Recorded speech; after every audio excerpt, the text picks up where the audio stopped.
have nuclear bomb. Why now everything is diverted toward the Strait of Hormuz? And the Strait of Hormuz before the war did not exist, and Iran and Iraq and Iran and the US are still at war. So you see the hypocrisy when the international law is evoked only in particular point where it is in the interest of the US, pretending that everything has been done. How? You bombed Iran yesterday and the day before yesterday and during other period in the last weeks.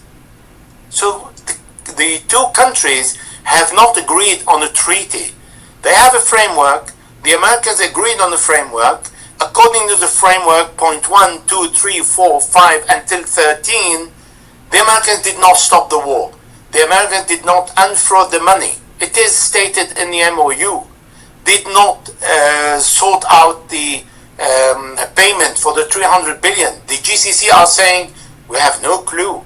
Donald Trump said the Arabs will pay, and the Arabs saying, we don't know, nobody told us. And then the waivers should be lifted on Iranian oil. Where the Americans reinstalled the sanctions yesterday on the Iranian oil. Then we still a state of peace or war? Now suddenly you want to talk about international law in relation to the Strait of Hormuz. So you see, this is where Iran is saying, I'm sorry, there is an MOU, we abide by it, otherwise we are in a state of war without MOU, and then everything can happen. Elijah, just a new video of Defense Minister of Greece came out, and he says that Nicola Dendias, he says that why did Iran attack Saudi Arabia? Why did they attack Bahrain and Europe? It's just I would like to answer this question because I've heard also many analysts saying for Iran you want to establish good relationship with the Arab while you are attacking them. That is not the question. Iran, according to the United Nations Article 3314, any country in the world has the right to attack another country that is offering itself as a platform for a foreign country to attack this country. The Arab countries said, we will not accept the Americans to attack Iran from our territory.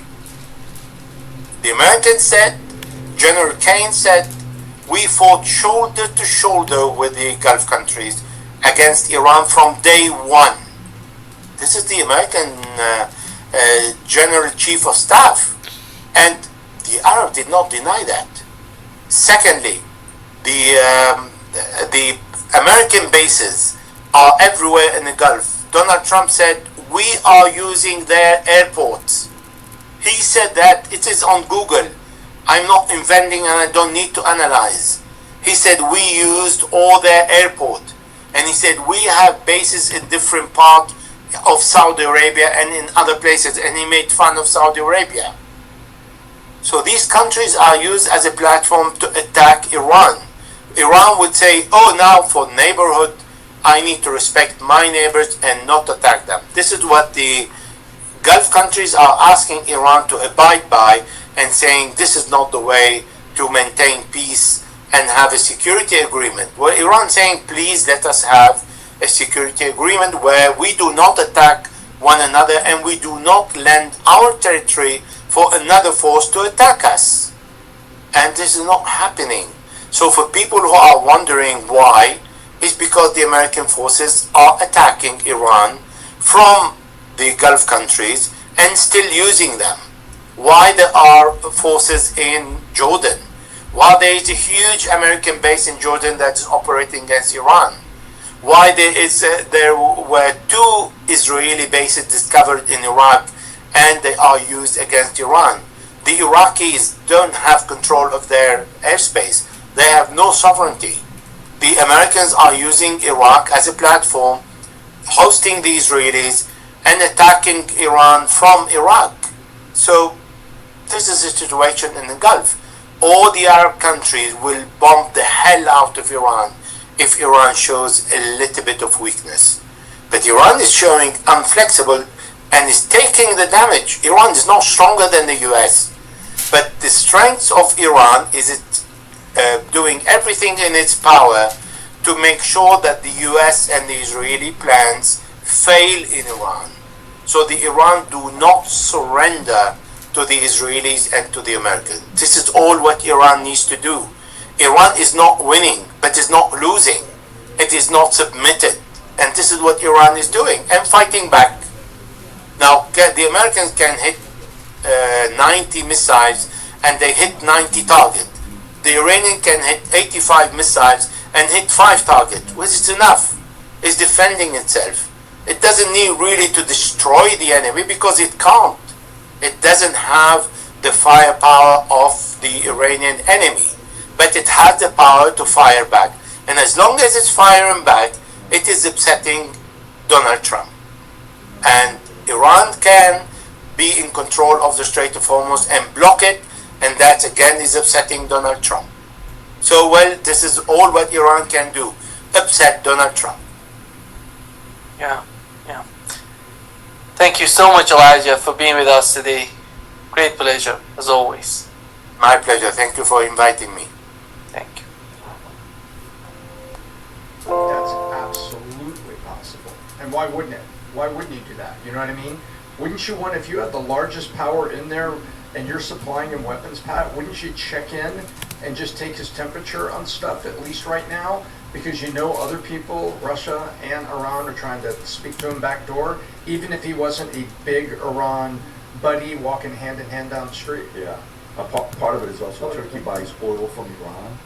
And so is their ties here with Strait? Do they have ships? How many ships does Turkey have in the Strait of Hormuz right now? Can you check to see how many ships does Turkey have in the Strait right now? Do we know? How many ships are there? Adam, while he's looking that up, go for it. You look like you want to say something. Yeah, well, Trump is just trying to thread the needle. It's a very delicate situation. By the way, where are these NATO talks being held? They're being held in Ankara, Turkey. So, you know, if you're going to be in someone's house, you're not going to disrespect them. So, Trump, here's my little synopsis. Trump got his little, what I would call, publicity victory on June 14th. I know a very wise man who called it on June 14th. I also know somebody else who was like, look, I don't think this is going to hold. And that's kind of playing out. Iran and Turkey have what they call, I think, a managed rivalry, but they're not friends, they're not enemies, they're somewhere in the middle in the frenemy situation. What they say about Iran is Iran's never won a war, but they've never lost a negotiation. And then what Trump is trying to do is trying to focus on winning the midterms, and Iran is focusing on trying to win the end of times. So those two things are going to clash. At the end of the day, this thing's going to continue. Turkey's going to try to play a role, but at the end of the day, it's going to come down to, are we taking out the IRGC or not? Because they will continue terrorizing the world and their people unless they're stopped. So public reporting shows commercial Turkish-owned ships, not Turkish Navy warships. At the latest report, 7 Turkish-owned vessels remain in the Hormuz, with 177 Turkish crew members abroad. 11 Turkish-owned ships had already left since the war began, so Turkey does not appear to have a publicly confirmed naval deployment. I wasn't concerned about the naval deployment, just business ships that are coming in and out or bringing things back. I don't know. I think the timing of it. Trump is typically, when you do a deal, you will before you make that phone call here, you know who they're going to call. So you call this person first. Then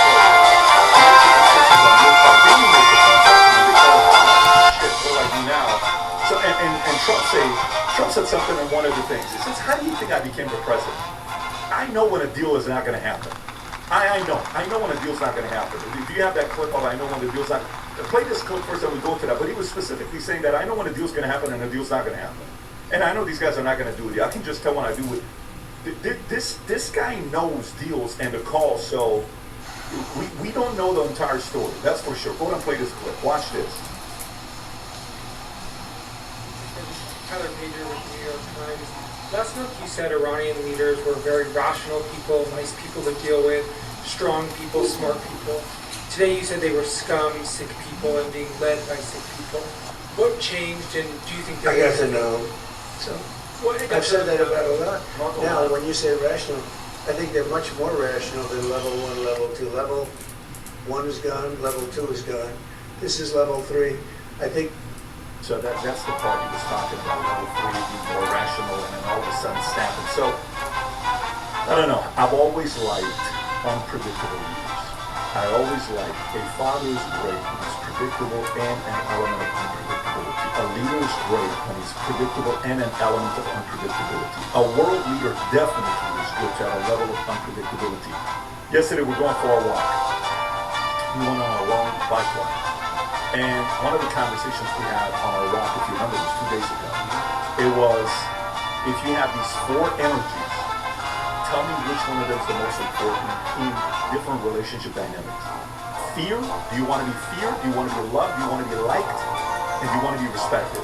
And I asked the question of you, I said, what do you think it should be as a father? And then you asked the question, depends on the age, which is the right question to ask. I said, okay, what about a 10-year-old boy, your son, versus a 25-year-old son?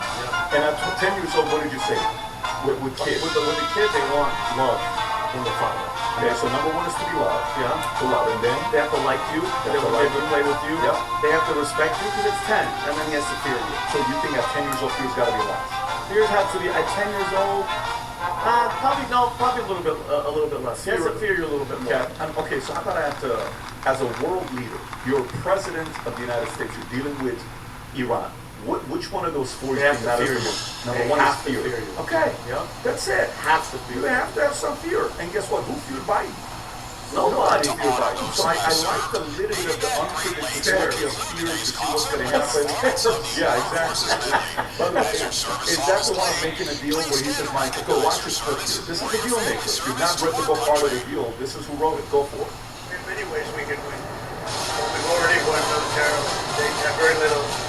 They have very little left, and they want to make a deal so badly. They called a little while ago. They want to make a deal so badly. I just don't know if they're worthy of making it. I don't know that they're going to honor the deal. Why do you think they attacked him? Because it's sort of crazy, to be honest. It's they're a little bit out of control. They want to make it bad. This wasn't the one. It's another clip when he's talking about, I know when somebody doesn't want to make a deal. I know when somebody is full of shit. Like he flat out said that. So anyway, let's go to the next story. Next I want to get into is the following. So, World Cup. Story came out, I think it was from Kalshi. And Kalshi said, ticket prices of the World Cup have dropped 60% since U.S. and Portugal is out. And we saw how U.S. lost, Belgium. Unbelievable. It was incredible to watch. It was humiliating. And by the way, Christian Pulisic is getting trashed right now by a bunch of different people. And Landon Donovan came out and said this is what's going to happen, all this other stuff. But there was a big camp around the world that wanted to see Portugal and Ronaldo win his first World Cup. And they lost. They lost. When they lost, there was an interview that was done afterwards. I don't know if you have the clip of the interview. There was an interview that was done afterwards with Ronaldo. And a lot of people in the marketplace are talking about the same look. This is why he is not Messi. This is what the market is saying.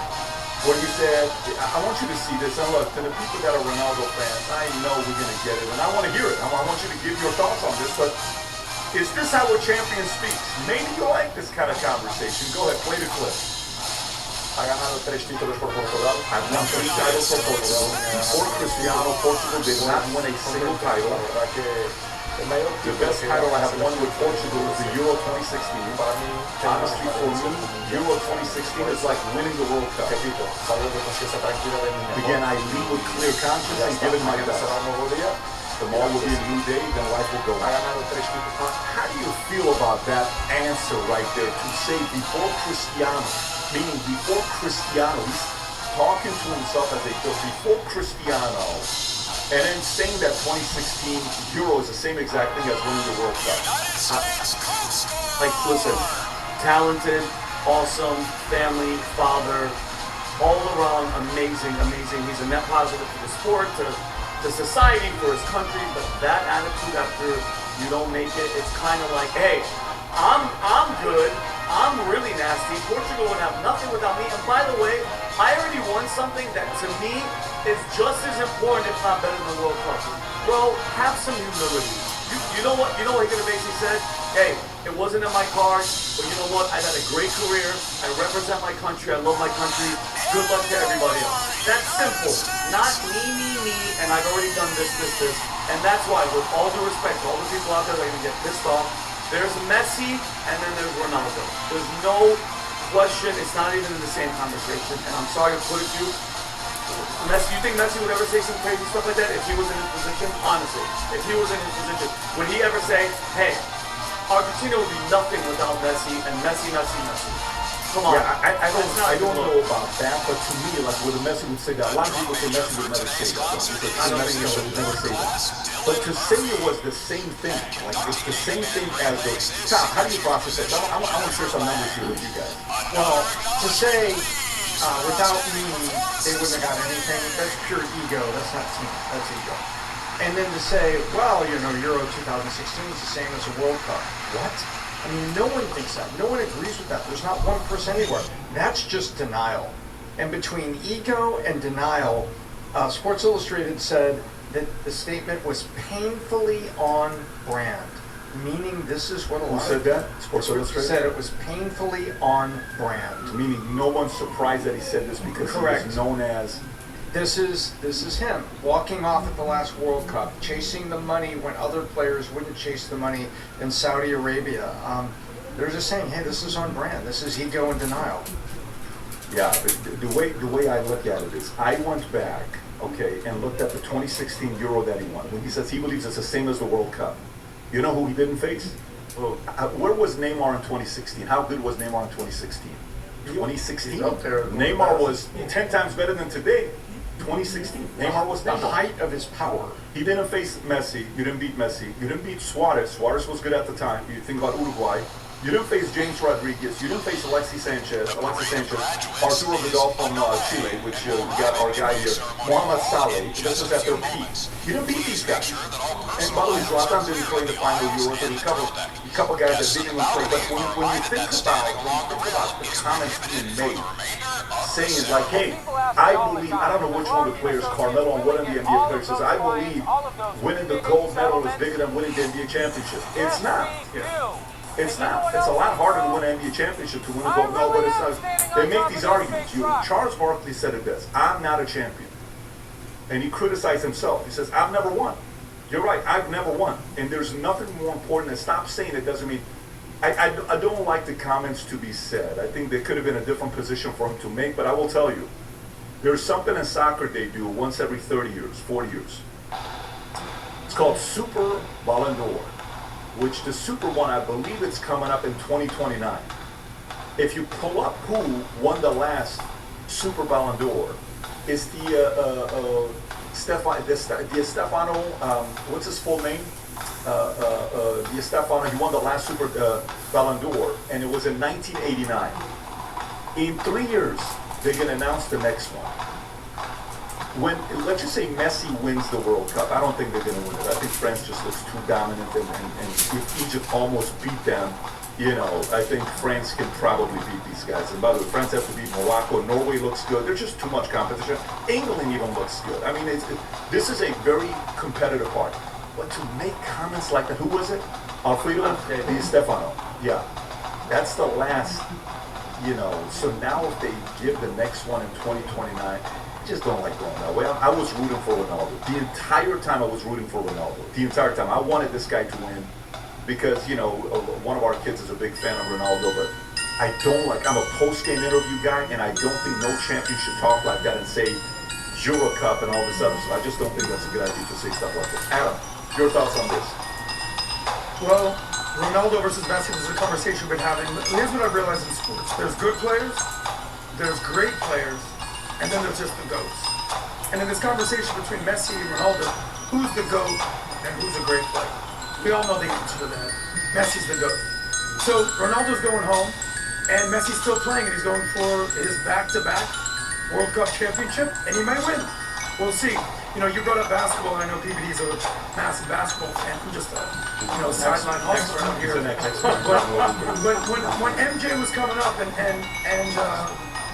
Magic was the man, and Bird was the man, Isaiah was the man, then he surpassed these guys. He had some people on his level.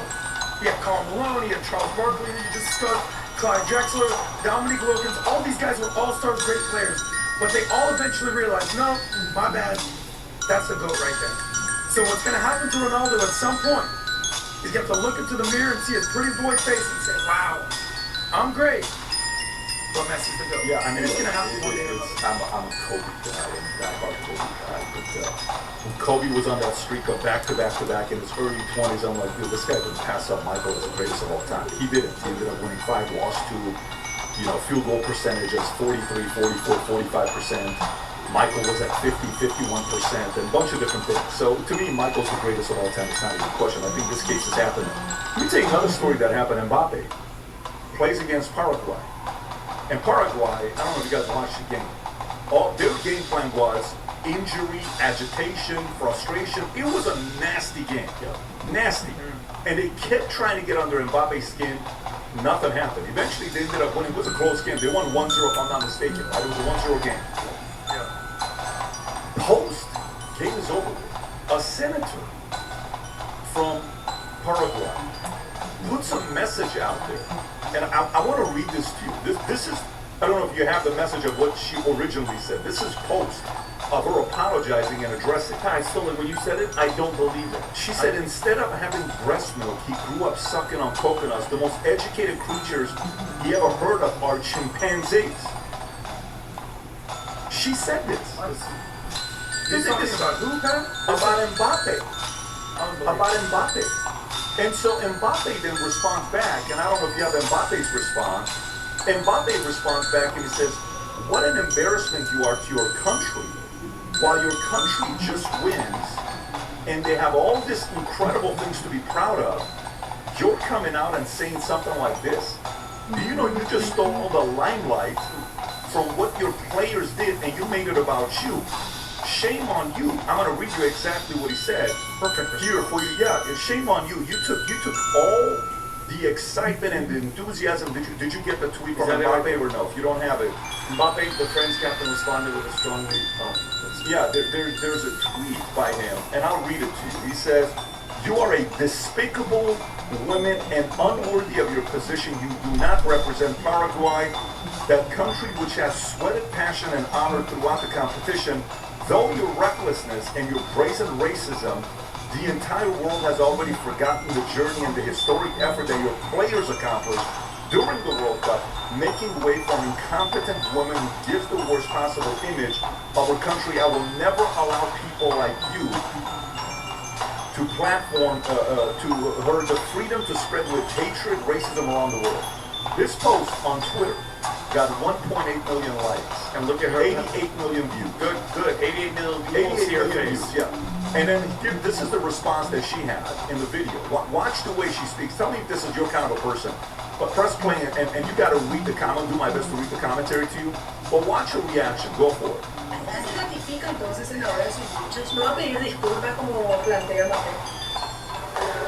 Mbappé no me pide disculpas y tampoco tengo This one doesn't have the translation. The one I sent you has the translation. This one doesn't have the translation. One of them have the translation that's explaining, well, you know, I did apologize, but I'm going to sue him, and they're going to sue him. He better this, and in our public right there, look what she says right there. If you zoom in, I come from a society where gays were beaten and were calling someone a shitty, I don't want to read the next word, was the most usual thing. I come from the generation, and so now I'm trying to build a different Celeste Amarilla that's so capable of coexisting with others. Have patience, I'm trying. What? That's her name? What? That's who it was? That's who it was. Give her guys, give her time. Yeah. She's gonna get rid of the coconut comments in about a couple years. Yeah. Then in 5 years she's gonna stop saying the N-word.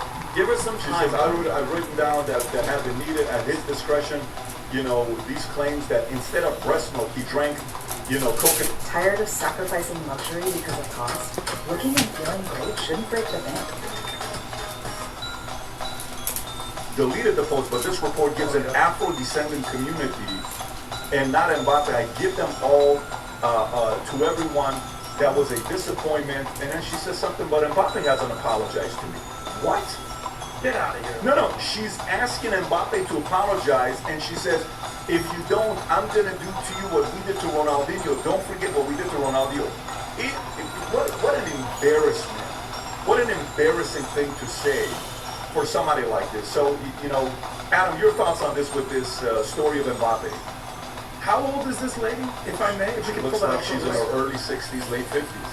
Okay, and what was the quote you said about, hey, I'm still learning, I'm still growing? Yeah. Lady, you got 1 foot in the banana peel and 1 foot in the grave, and this is how you're acting. To me, this is like what? Talk about low life class in Espanol, una desgracia. This person representing your country. I don't know. This is why I love free speech, and this is why I'm a free speech absolutist. Allow people to say who they are, and they will reveal themselves.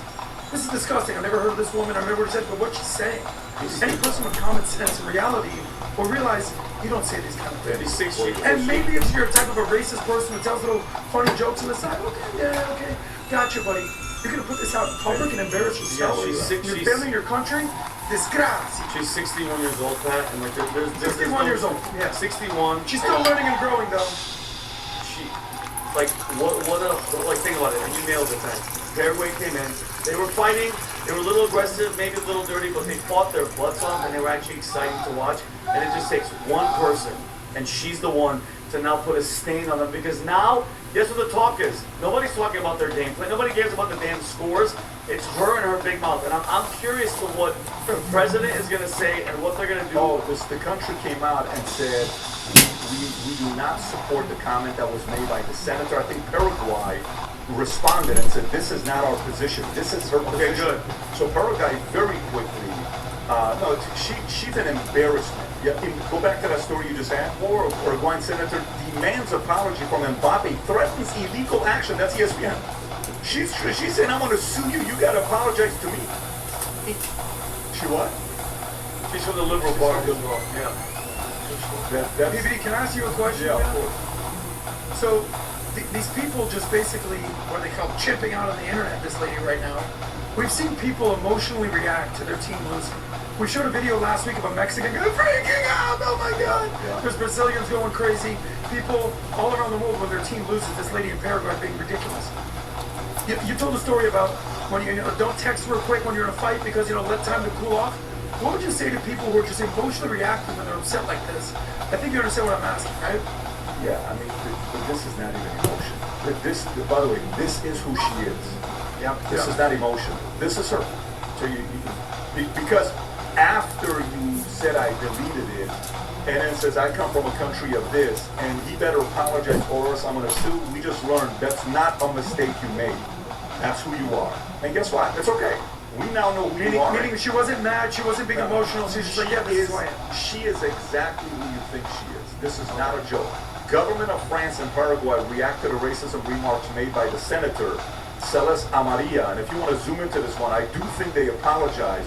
The government of Republic of Paraguay deplores and rejects the statements made by the senator directed at the captain of the French national team, Mbappe. These statements are contrary to the values and principles that inspire peaceful coexistence and respect for human dignity, which our country promotes.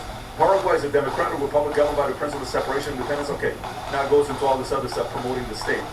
And then the French government also said the following: the president of the republic, this is from Macron, by the way, the president of the republic supports Mbappe and the French national team in the face of racist attacks to which the captain of Les Blues has been subject. The Paraguayan president wrote to the French president to this effect, condemning the remarks made as the Paraguayan Ministry of Foreign Affairs. So there you have it. This is a one-off person. This lady, her face says it all. I don't know what else you need. Just look at her face. Yeah, she's not going to come to tells you who she is. No. She just looks like a professional hater. Say, oh, lo siento, which I'm sorry. She's never going to come up and say that. Lo siento. It's the Karen of Paraguay. No, exactly. Millarde, El Trocero. Karen. You sound like a novella. No, I just said. Tom talks like that to Melba. Yeah. And Melba begged for him to not try to talk Spanish. She's like, Joe Caro. No, Caro, mi amor. Let me read this what happened. Let me get to the next story while we're on the World Cup situation here. Argentina's Football Association. The FBI is investigating them for money laundering, wire fraud, and tax evasion. Crazy story. Crazy. Nothing to do with Messi, but it has to do with Argentina's Football Association. Let me read it to you what's confirmed. So the FBI and the U.S. Department of Justice prosecutors are conducting an investigation into the AFA financial activities in the U.S. Investigations focus on commercial and financial transactions that pass through the U.S. banking system, which gives U.S. authorities jurisdiction and federal laws were violated. Investigators are reportedly examining more than $300 million in transactions connected to sponsorship, media rights, and commercial agreements.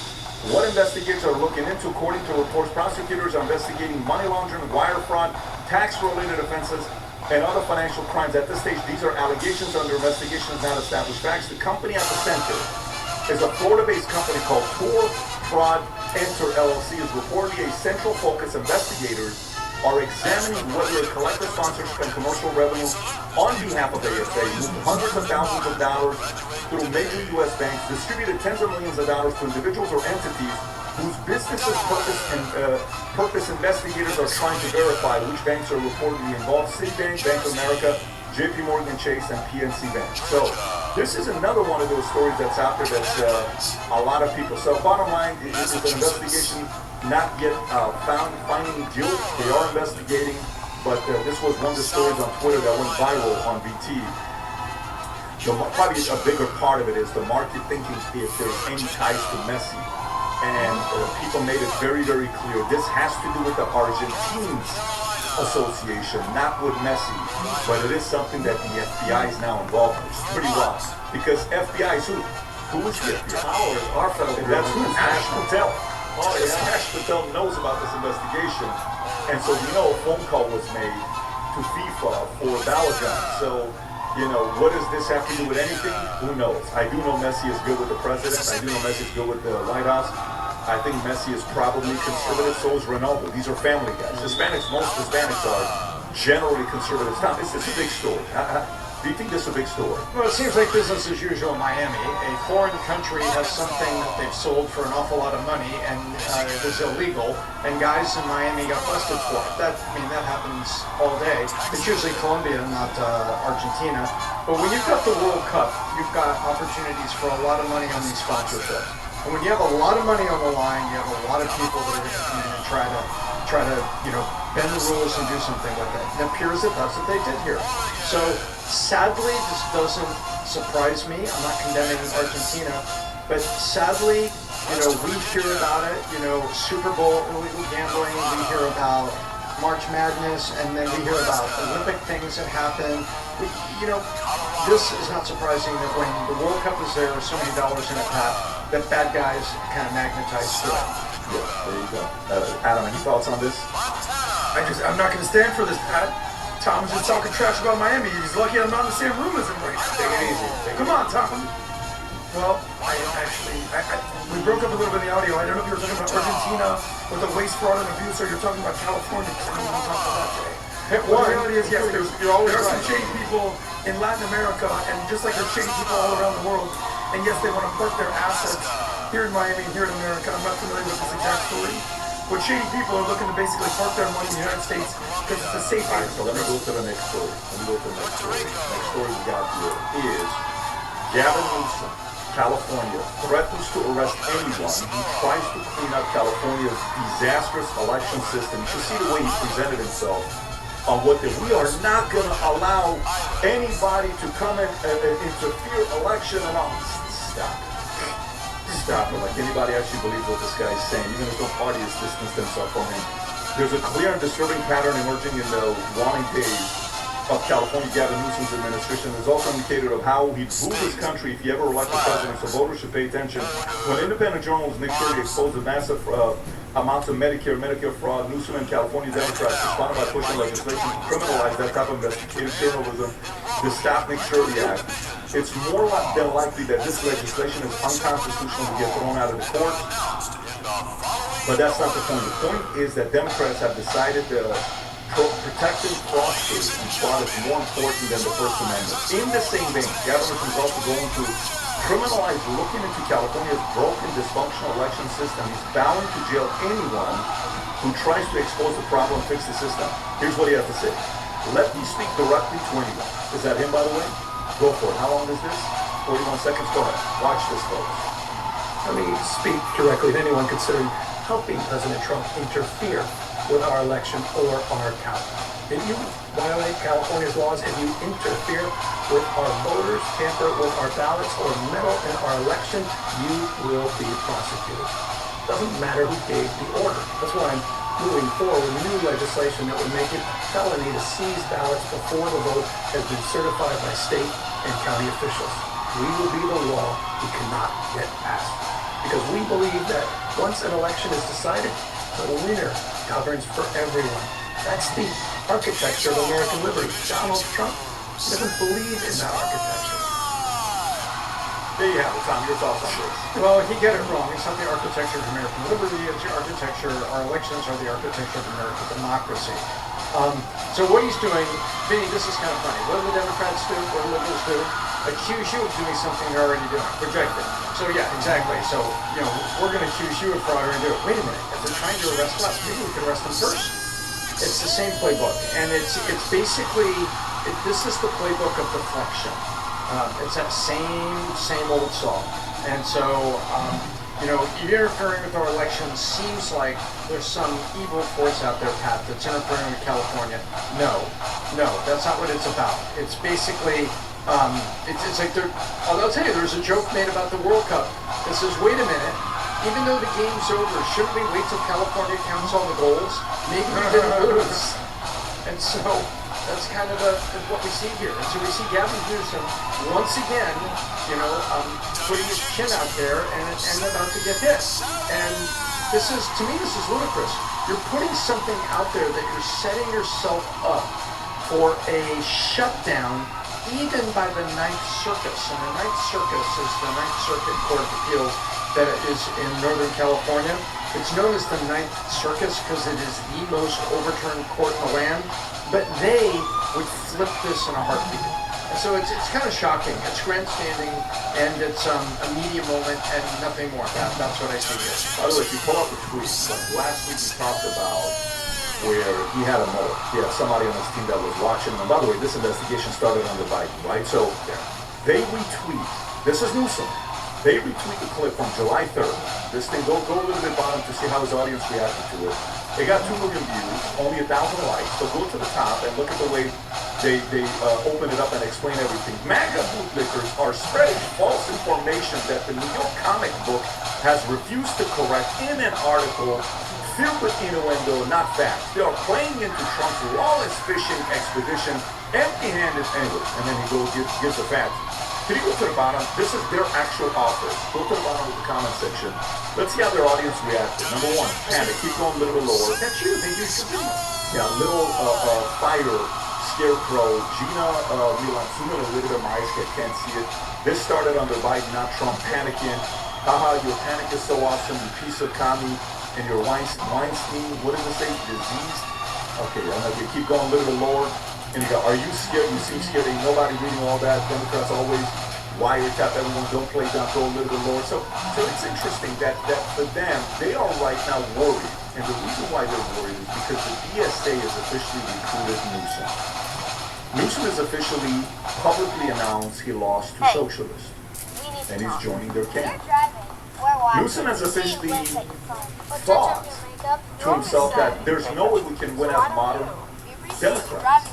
FYI, who has been saying for the last 2 years that an AOC can become president in 2020? Have you seen the Kalshi numbers lately, specifically the last 2 weeks where AOC is at? Have you seen how much she's climbed up? Have you seen the Vegas odds? Have you seen what's going on? If there is a candidate on the left that can win the primaries and be the Democratic presidential candidate, it is AOC. And she's number one on my list, not Newsom. Look at that number right there. 21, 17%. Ossoff is 15%. But here's what I want you to do. Can you do me a favor and zoom in on where she went up just in the last week? Can you put that in the last week? See how it says all? Just tap in 1 week. Go a little bit lower right there. It says 1 week. Okay? And go 1 month. Go 1 month. Look at 1 month. Boom. At one point, she was at the same level as Newsom, and that was just 10 days ago. Just so you know this. By the way, it's $146 million, so we're not talking about, $146,000. It's just a small poll. No, it's not. It's not. Newsom is so afraid of AOC, and he is now copying AOC because he thinks he has to be a socialist to win. that tells you his backbone. He'll do anything and everything, take on any policy to be president, because that's on his list of what he wants to do. Adam, your thoughts on the story? Well, Gavin Newsom, bless your heart, Gavin Newsom. You know how they say in the South, like when someone's an absolute mess, but you don't want to basically clown them, you're like, oh, bless your heart. Well, that's what's going on here in California. Bless your heart, Gavin Newsom. Nick Shirley lives rent-free in this guy's head. They're trying to pass the Stop Nick Shirley Act, which basically prioritizes fraudsters over the First Amendment, it says in this article. You know, if there was a poster child for basically standing up for illegals over the American citizenry, it would be Gavin Newsom's California. Maybe Mamdani's New York City, but maybe in New York it wouldn't be bless your heart, it'd be like Allah Akbar your heart. Either way, these people are trying to root America, and they're going to do anything in their power to basically subdue the American citizens and basically prioritize the fraudsters. So bless your heart, Gavin Newsom. Good luck out there. Well, just very, very quick, like Gavin Newsom is one of the guys that really challenges me, Pat, as a Christian, not to hate and despise someone. He is such a wild person. He lies to his freaking tongue. But Pat, he's very, like, he's so similar to a snake. Snakes use their tongues to navigate, Pat. They have no ears, they just use their tongues and they spit venom. They spit venom. And what he's basically saying is, if you try to make sure that we don't cheat in elections, because you know we are, it's illegal to even ask for identification in California. It's illegal. You can't do it. No, I know one of my friends that tried to vote, he took his idea, but they're like, no. Like it was poison.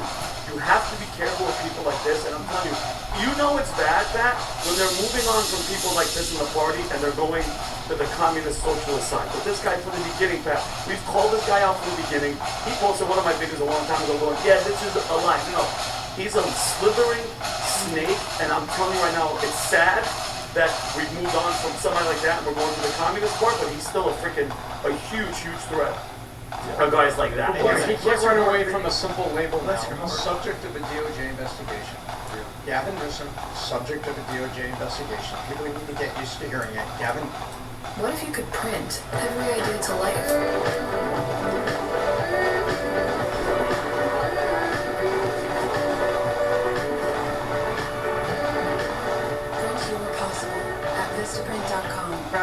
They're right there and they're looking for a candidate, and it's not him. They're increasingly stepping back from him.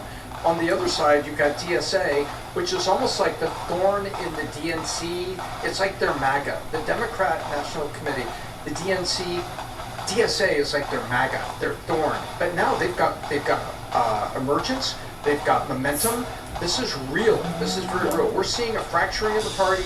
We're seeing a desperate Gavin Newsom, subject of a DOJ investigation. And then we're seeing Kamala Harris trying to say, wait, all you core Dems, it's me. We're seeing more than just Gavin Newsom, Pat. We're seeing a hot mess play out. Yeah. Well, we'll see. We'll see what happens. While this is taking place, the bigger story yesterday was the main Democratic Senate candidate, Graham Plattner, who had that Nazi tattoo on his chest, suspends campaign after sexual assault allegation. And all the people that endorsed him came out and said, I rescind my endorsement. I rescind my endorsement. But after being accused by an ex-girlfriend, sexual assault, main Democratic Senate candidate Graham Plattner announced that he is suspending his campaign in a video posted on social media on Wednesday, in which he continued to deny the allegations and blasted the political establishment for derailing what he called the movement. In a video, Plattner, an oyster farmer and military veteran, said he is suspending his campaign and will withdraw from the ballot in Maine Senate race, which has been one of the most closely watched in the country as Democrats seek to take back the Senate. What comes next needs to come from the people of Maine. Plattner said in the video, saying the placement on the ballot should be done in an open, transparent way. We believe that for the movement to continue, it can't be me. For that reason, we are suspending campaign operations. Tom, how big of a deal is this? This is a big deal. This was the only guy that they had, because they're trying to go after Susan Collins. And what do we know about Susan Collins? Susan Collins in Maine has always been a thorn in the, and Adam has talked about her and talk about Lisa Murkowski, who have been the two women that have always been the thorn votes whenever there was something that got close to moderate on a bill. Guess what? Those two votes on the Republican side used to walk across the aisle, and it drove the core Republicans nuts because they couldn't depend on it. So they're trying to go up against her, he polled well, and they said, hey, this is Maine. This isn't Memphis. We need a white guy, a rugged guy. We need someone who will get the independent voters. And then you had Elizabeth Warren up there going, what a guy. I loved her speech where she gave the endorsement of him that, what a guy. And now that's going to live forever in infamy because she's going to see them in campaign ads over and over again. And now they're looking for somebody else. We need a rugged individualist here in Maine to go up against Susan Collins. And they don't have this guy who turned out to be, oh my gosh, baggage.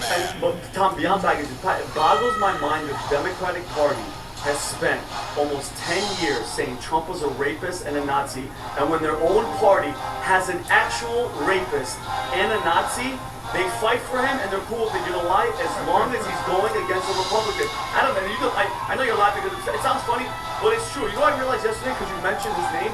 The Democratic Party has shown that it has some of the worst human beings on the planet. That scam artists, lying, rape, all that stuff.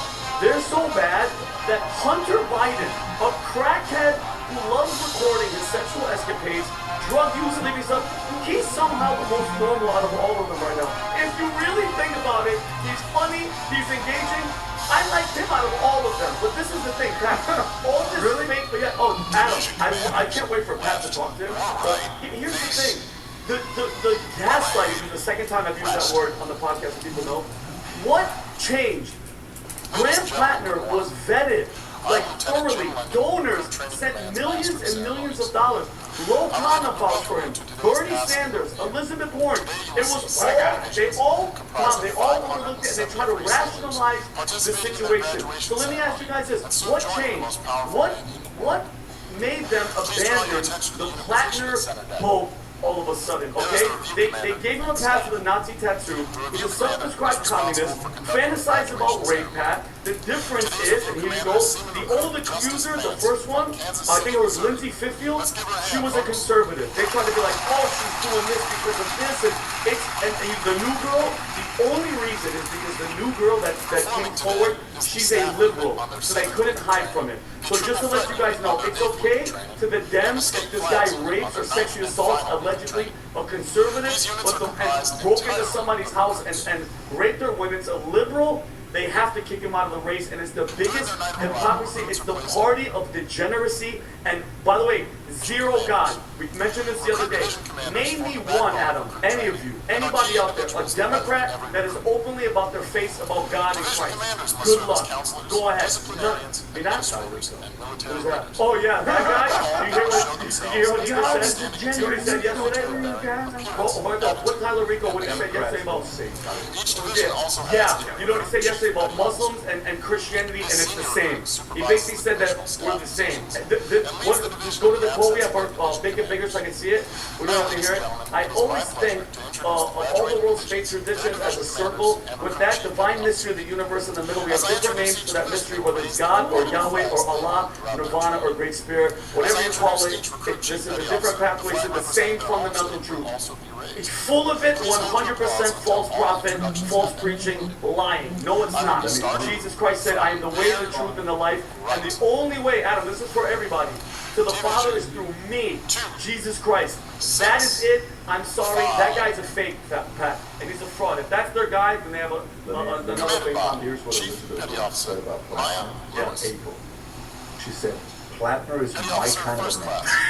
No, literally, that's what she said. Okay? Oh my God. Bernie Sanders said he would do everything he can to help Plattner becomes Maine's next senator before later withdrawing support after the allegations emerged. Now remember, this is Warren and this is Sanders. And at the same time, Chuck Schumer, while Schumer had not been an early public endorser, he publicly called on Plattner to step aside after the allegations. So did Warren. She rescinded her endorsement. So did Sanders. So, I mean, this is a big story. Adam, your thoughts on this? Yeah, well, this guy, Graham Plattner, is a total creep.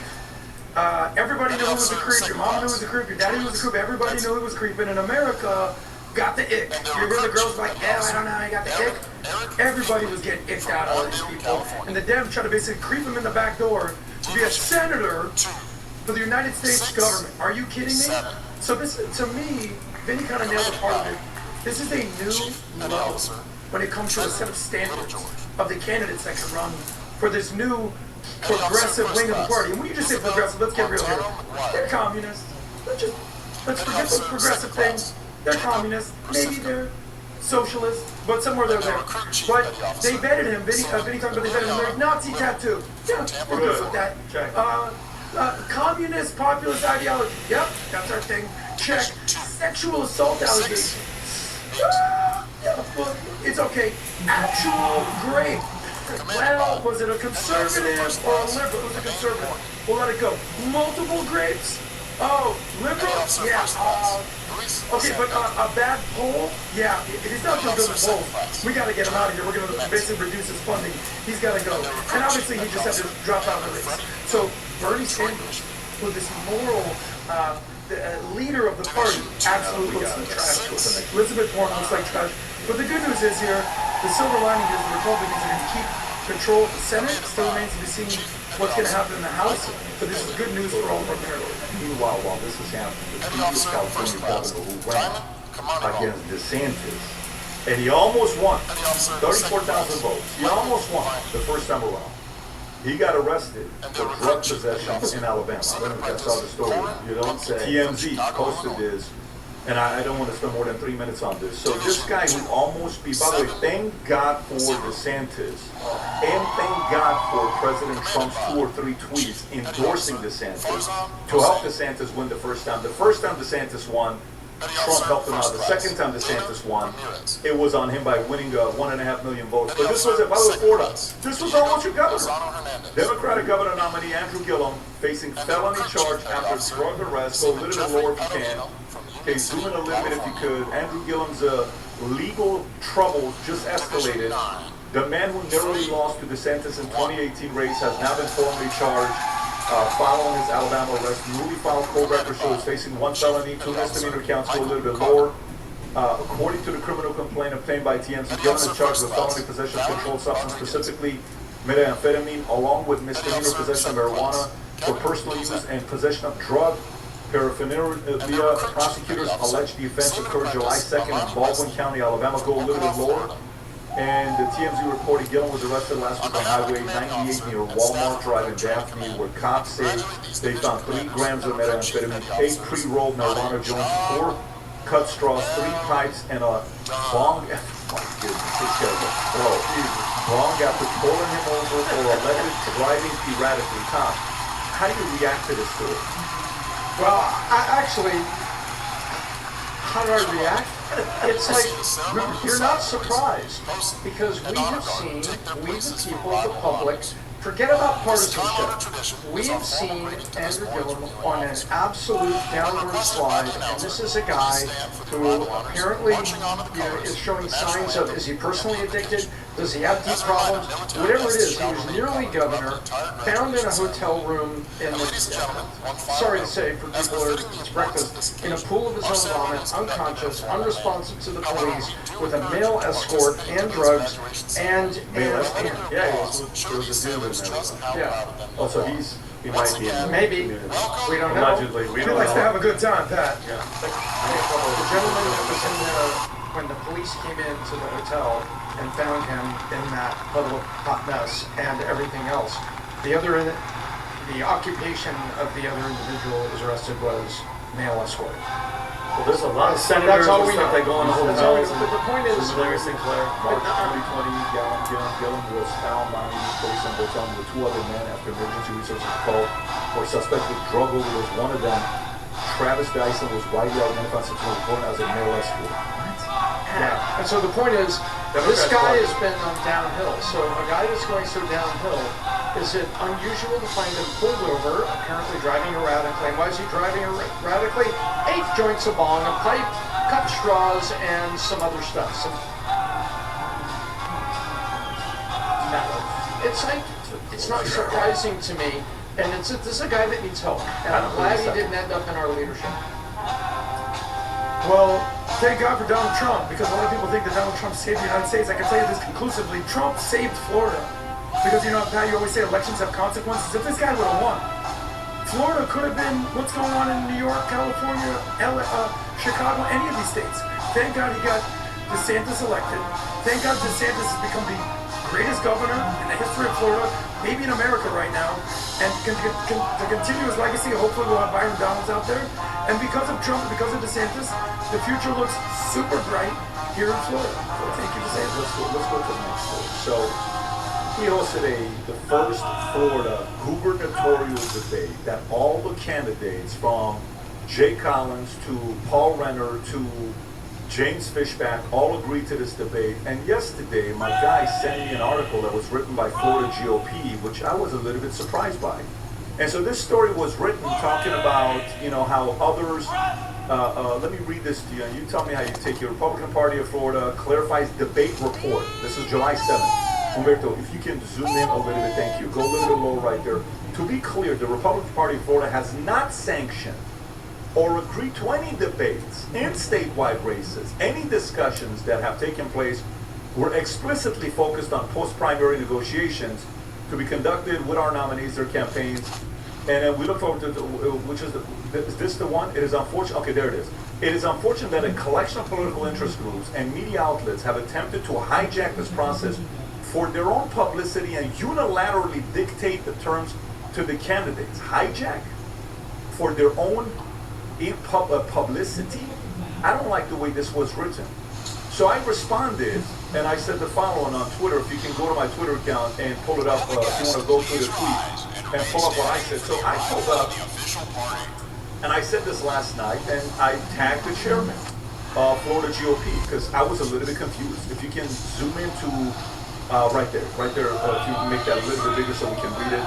So I said, hi, hey, Florida GOP, and Evan Power. Evan Power happens to be the chairman of the Florida GOP. I just saw a statement by the Florida GOP regarding the gubernatorial debate we held. It is unfortunate that a collection of political interest groups, same thing I read to you earlier, hijack. That is not how this works. And I said, for their own publicity, what a weak position. What is your priority? Florida GOP or Florida voters? Or the Florida voters? Maybe you move too slow. Maybe times have changed. Maybe you want to make the voter the priority, not you losing control of the GOP in Florida. Maybe you're not aware of how annoyed Florida voters are with you. By the way, why did the candidates agree to do the debate? I personally spoke with every candidate, including Byron Donalds, who chose not to participate due to the lead he has in the polls. All participants agreed to the terms. I don't appreciate this lazy statement by the party. A simple thank you would do. Very disappointed. So now, he responds back on the bottom. If you can zoom in a little bit on what he said, you should read the release. It was about announced general election debates that were not agreed to before the primary. And I said, really? Then what debate were you referring to? And if you go a little bit lower, Sarah Adams right there also responds and says, good, you called out the game. They want a coronation for getting we don't do the BS of Florida. And then there's a bunch of other people. So then I came back, Tom and I were having a conversation yesterday. And if you can go back to the next tweet, because DeSantis tweets something out of nowhere, which I said I agree. I'm like, good for DeSantis. Can you zoom in into DeSantis' tweet, which is retweeting a Paul Renner thing? He said the state GOP has no authority to refuse debates. He's calling out Florida GOP and Evan. Having a debate on Fox News or other widely distributed channels would be a win for the voters. And I said, I agree. So then you can come back and see what we said next. The next thing I said is, an independent, credible polling organization should conduct a survey to measure where Florida voters currently stand, if you can zoom in a little bit more. Ideally, it would be conducted by an established pollster with a demonstrated record of methodology, sir. I was trying to say methodology, rigor, and impartiality. I can think of a few with 41 days remaining until the primary updated polling would provide voters and observers with current data on the state of the race. Voters are the customers, not your favorite candidate or a friend. Florida voters, right? And so a bunch of people message. And I think there's going to be probably a poll. We'd like to know where people stand. It seems like they want to go as quickly to the general election as possible. But like Florida people, conservatives are very, very annoyed with the Florida GOP. Tom, where are you at with this? Because I know we had a lot of beautiful calls last night, but with some interesting people. What do you say? By the way, I think some people say you kicked the hornet nest. No, we didn't kick the hornet nest. We kicked progress. And what we did is we have kicked open the door of transparency. all we did, other widely distributed channels. Well, guess what? Get used to it. That's where new media is. And if we are an other widely distributed channel, according to Ron DeSantis, then thank you very much, Governor. And there's some people that called us last night. I can't say anything out loud. But you go look at these comments. There was also a lot of Florida voters that got a lot of likes, and people that were organizers in West Palm Beach and things who said, I think you hit the nail on the head. I thought it was a great debate. I thought it was great what the people got to see. You didn't see a bunch of cursing and swearing. We saw...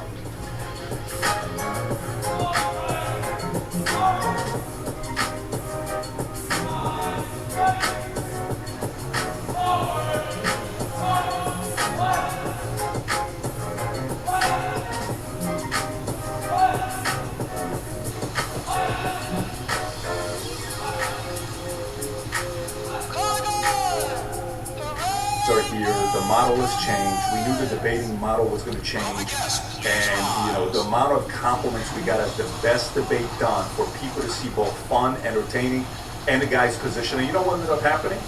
Nobody knew who Paul Renner was. I was people like, I like this Paul Renner guy. Who's Paul Renner? I didn't. And it's like, oh wow, Jay Collins is more tied with what the prices are in Florida than the other two candidates. That was good for Jay. And then James Fishback, they're like, hey, I like what this young guy has to say. Very clear, very good delivery. Let the audience decide. Maybe you don't like Fishback. Maybe you don't like Collins. Maybe you don't like Renner. But you like somebody. And you're like, okay, now I got some options. And if they run this poll and it shows double digits for others, Byron Donald has committed. He gave his word. He will debate. If anybody else hits double digits, then let's see if he's going to keep his word. I think he will. And, whoever decides to, whatever decides to happen next, if they do, it's unfair for Florida voters to not get a real debate, and I fully agree with DeSantis in this situation here. So let me go to the next story. Next story I want to get to is Marco Rubio said something, which is, I wonder how you would, I want to run a poll on this, because I want to get your reaction as well. Marco Rubio comes out, and the announcement was made, I want to say yesterday, that moving forward, passport pictures you can do online. You no longer need to go to CVS, Walgreens, or UPS to get your picture. You can simply upload the pictures from the computer on your passport, right there. Rubio plans to allow users to upload passport photos using their phones or computers. Okay? Here very soon. How do you feel about that, David? What do you think about that? I mean, if there's anything there that's concerned, or do you like it? I mean, two things, right? The technology is up to par where it's like I'm just curious, how are they going to prove that it's you, especially when it comes to international travel? We have enough problems with this country with people IDs, the phone and all this stuff. This is passport, this is international travel. I don't know, I'm very curious to see what the technology is going to be and how they're going to absolutely prove this is me on my phone sending this to you and what system they're going to use. Because other than that, I don't know, it's something weird. Because we have to go right now. I went last week with Roberto Beck. You're supposed to go in there, the guys to come around, put you in front of the screen, take a photo, you can't wear a freaking white shirt, and then you take it and print it, and you give it to you, and send it in. The system needs updating, but I'm very curious to see what it is. Well, I think there's going to be a high correlation, I'll tell you why. Your face and likeness are tied to your ID on multiple photographs every time you go through TSA at an airport. Because about half the TSA have a photo screen right there, where you look at it, you don't even have to scan your boarding pass. You go, like you say, you have clear. You look into the window, and they say, yep, this is Tom. You then look at your boarding pass once, now you're all the way through. And when you walk to TSA, you look there, and they say, identity confirmed. So people that travel, even if you only travel twice a year, you went and saw your friend at spring break, you went and saw your mom at Thanksgiving, you are probably already in federal databases with your ID that was used to travel commercially. And so a lot of that can be correlated. The devil's in the details, but I think that this is great because it limits the federal bureaucracy a little bit, makes it quicker to update a passport. I know this is a short story, but I won't go into it. But we went through 27 hours of sheer hell when Pat's passport was 179 days from expiring. and he was going to Greece and Italy on a sales recognition trip for a previous company. And they're like, I'm sorry, you're at 180 days or something. We're like, what? You're like, one day. He had to go to LA. He had to go to this one office. He had to get there at 7 in the morning. The bureaucracy was incredible, but you held a valid passport. So you I like this idea because I think that the devil's in the details. There is going to be already correlation with the TSA travel. What's a passport for? Travel. Yes. But now I think the database is going to be used to correlate to ensure who's who. And if that are voting is 50-50, saying yay, nay. Yeah. So it's right in the middle. It's right in the middle. By the way, anytime it's 50-50, it's okay. It's not something that, Adam, where are you at with this? I'm with Rubio on this. I would love to see the ability to do things from your phone, two-factor authentication on your phone, whether it's passport, whether it's voting, whatever it may be. At the end of the day, listen, what Rubio has, I don't think a lot of other politicians have, is he has trust, he has credibility, and he has authority. So when he says, hey, I think we're going to do this, I think my gut instinct, and I think a lot of people's gut instinct is like, yeah, I'm with Rubio on this. Because I'm not saying he's perfect, but damn, is this guy good. So salute to you. Ken Griffin came out and said if you have to choose between Rubio and Vance, Ken Griffin is choosing Rubio. This is what he just said yesterday. Ken Griffin. And he's worth how many billion? He's worth $30-40 billion. He's got some money. He's got some money. He's the Chicago to New York to Miami. We'll see what happens. The next story I'm going to get into is the story of New York City schools. Very weird. 900 New York City schools failing students amid great inflation, lax accountability, and a New York City school accused of targeting teachers who blew the whistle on great inflation. What's great inflation? Great inflation. I've never heard of great inflation before. Well, let me read it to you what great inflation is. So, this is a tenured teacher, English teacher at Information Technology High School in Queens has filed a lawsuit alleging school administrators retaliated against her after she exposed what she describes as a pattern of great manipulation and improper placement of students in advanced placement classes. Susan Mozaffar alleges administrators changed the student's failing AP English grade to pass in one without notifying her. Despite union rules requiring teachers to be informed of grade changes, the lawsuit claimed that the incident reflects a broader practice of enrollment unqualified students in AP classes and awarding unpassing grades. According to the complaint, the student failed the course after earning the low scores throughout the year and also failed a week-long boot camp. Muzaffar offered as a final opportunity to complete missing work after she entered a failing grade. An unidentified administrator allegedly accused her electronic grade book more than 40 times before changing the grade. Muzaffar reported concerns internally to the College Board and New York City Special Commissioner of School Investigators. She alleges the school then retaliated by issuing disciplinary letters, removing her from leadership assignments that provided additional income, and given her poor performance evaluations.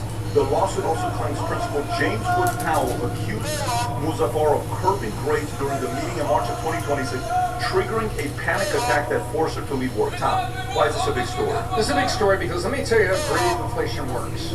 Okay. Vinny. Hey, we need to get No, Vinny. I love you, Vinny. Vinny. Let me get my pen, Pat. No. Quick math for you. No. Vinny.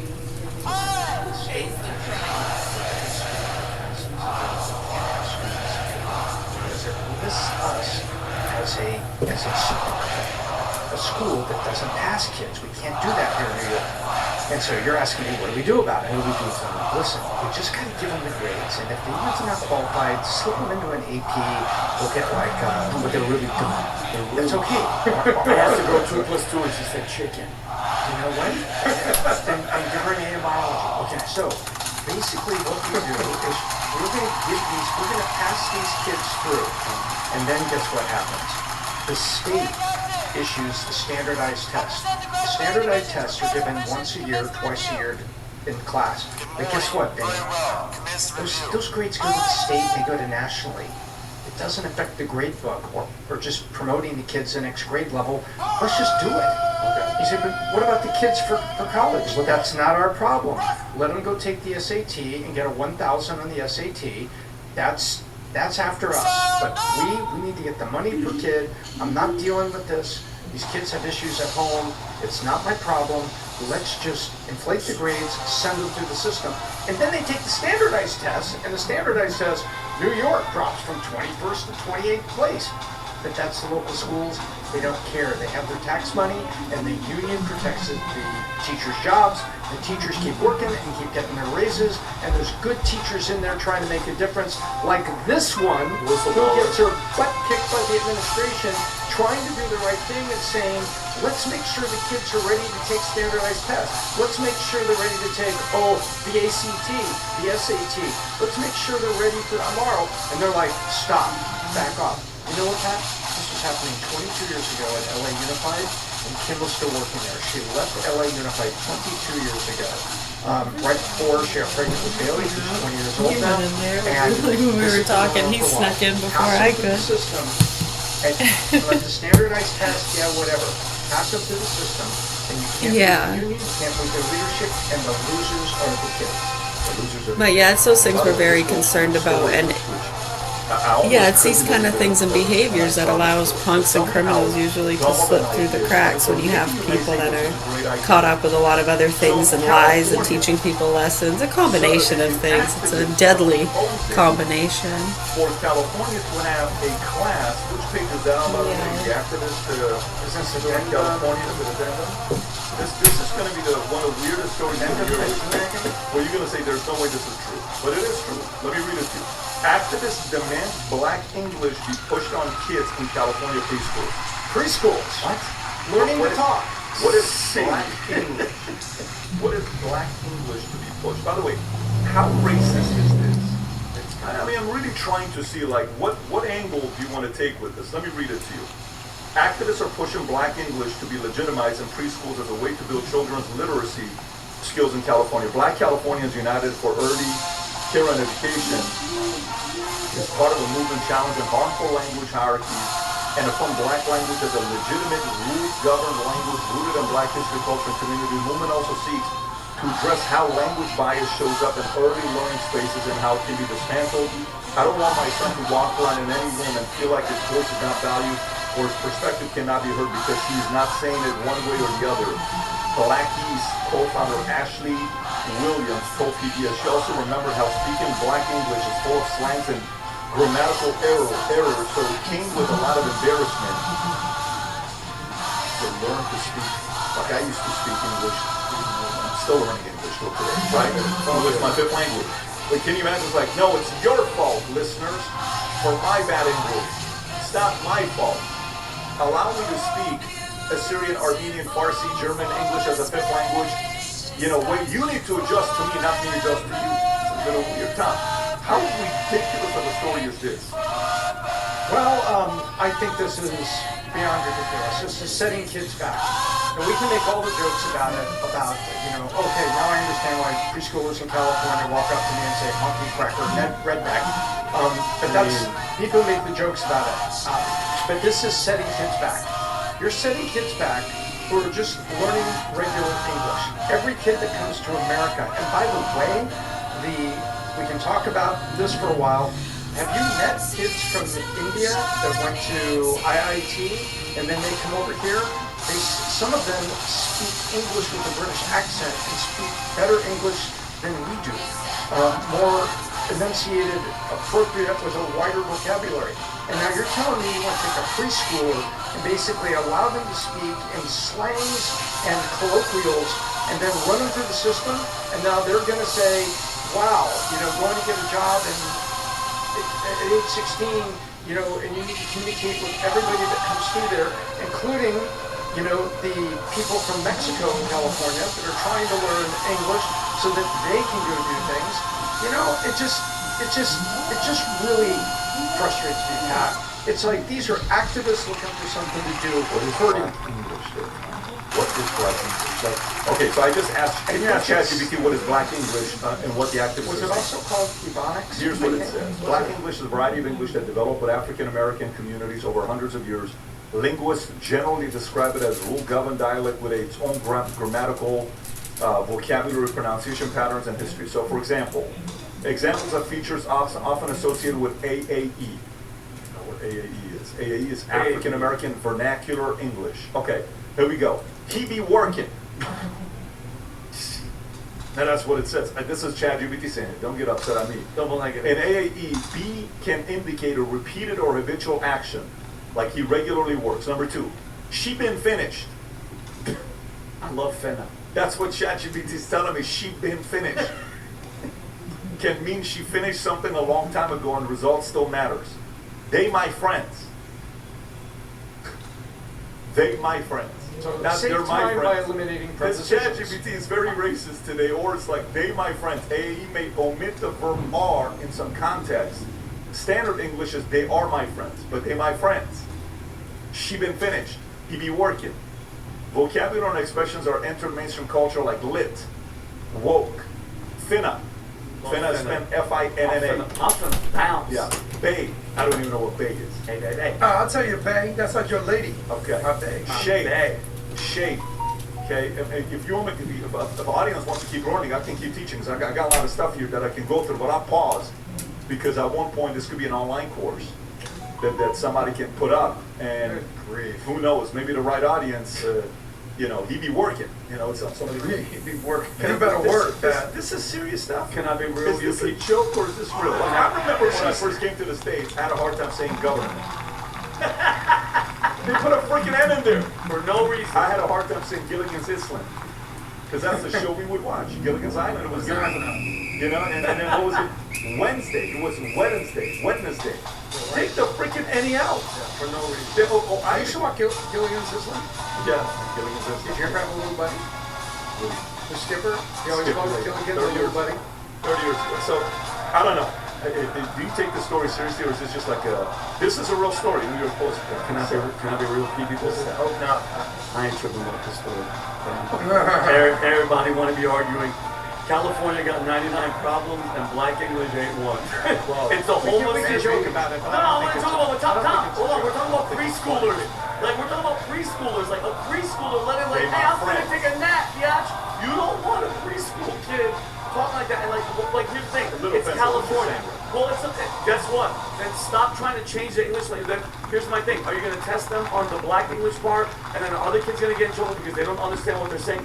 It's so stupid for California. But this is California. I'm not surprised, man. I'm not surprised that this is Can I what tell you something? How about I bet 80-90% of African Americans are offended. What do you mean? No. No. I can tell you 80+% are offended by this story. Adam, you don't I mean, like, offended if they're going to be teaching black English in school. Yeah, like the way I agree with that. How you talk and freaking insulting me like this is, what they're talking about. Adam, any thoughts on this? I mean, this is just double dumb. I mean, anyone who, if you're raising a child, you want your child to speak English in America and be accomplished and actually be taken seriously. No wonder so many parents are putting their kids in private school or homeschooling. Because if this is the story coming out of preschools, public preschools, Lord have mercy. So I don't think it should be an issue to say English is the law of the land, not black English, not Ebonics, not anything like that. The national anthem is the anthem of the land, not the black national anthem. The Constitution is the law of the land, not Sharia law. Sorry, Mamdani. Respect the flag, salute the flag, don't disrespect the flag. These are basic things, guys. Let's get it together. All right, let's go to the next story. Next story I want to get into is European cars. If you guys haven't seen the story, it's a little weird story that's going viral. Everything knows the same. It sounds like the heartbeat of the danger. I am Captain Kent Davis, prospective commanding officer of the recruit training. You're driving a car and there's a camera that's watching you to see if you're falling asleep or not. Or maybe you're on your phone. And where's it going? And this report goes to them. It became mandatory on Tuesday for citizens of the EU's 27 member states to allow their cars to track their movements using AI. The European Union's General Safety Regulation mandated advanced driver distraction warning systems that track drivers' body movements, such as eye and head movements, in every new vehicle sold after July 7, according to Access Newswire. This is a driver support system. Martin Krantz, CEO and founder of Swedish company Smart, I told the Daily Caller News Foundation in an interview, it's a life-saving technology. It really helps to prevent accidents. It's probably going to be just like with the seatbelt and the airbag. Smart Eye is one of the leading suppliers of eye tracking and driver monitoring AI that is compliant and ADW systems is tracking has quite a high accuracy. So if you sit in your car and you're driving your car and and then you look at the speedometer, then what happens is that tracking realizes that this is the speedometer that you're looking at. And then you're allowed to take your eyes away from the road for a certain time period. Let's say, for example, 2 seconds. You have a time that you can spend on different objects in your car. Cell phone use while driving is forbidden thing to do in most jurisdictions.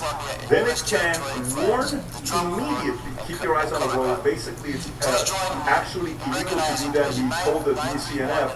And then if you, for example, spend time on the navigation display or on the radio, that's also allowed, but not for too long. Eventually, it will tell you to move your back attention on the road. You have different distraction limits.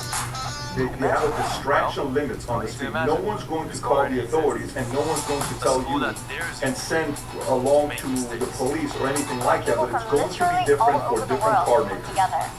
Tom, I don't know about this. How do you feel about this? A lot of cars already have it. Mercedes already have it. Even on their lowest basic, the Mercedes C's and the ones, they've had it. And I think other manufacturers have had it. And they call it dozing or tiredness warning, or they go beep, beep, beep, driver alertness warning. Mercedes will do that. This doesn't bother me. So, well, no, I think what they're doing is they're mandating what is kind of safety feature on many different cars, and it doesn't really bother me because I think it is a safety feature. Now then, however, if it ever goes from warning to insurance, that's where it's going to go, guys. That's where it's going to go. We're going to go from warning to insurance data the same way now that you can plug the little sensor in to your car and it'll detect how often you're over the speed limit, how fast you brake, how hard you brake, how fast you accelerate, all of that to determine your crash risk so that you can be underwritten for this. You think this is good? I'm against the legislation, but I like the feature in more cars. Because like early tension on seatbelts, the early braking, or the beep beep and your car hits the brakes a little bit, that saves lives. And I think those features are good.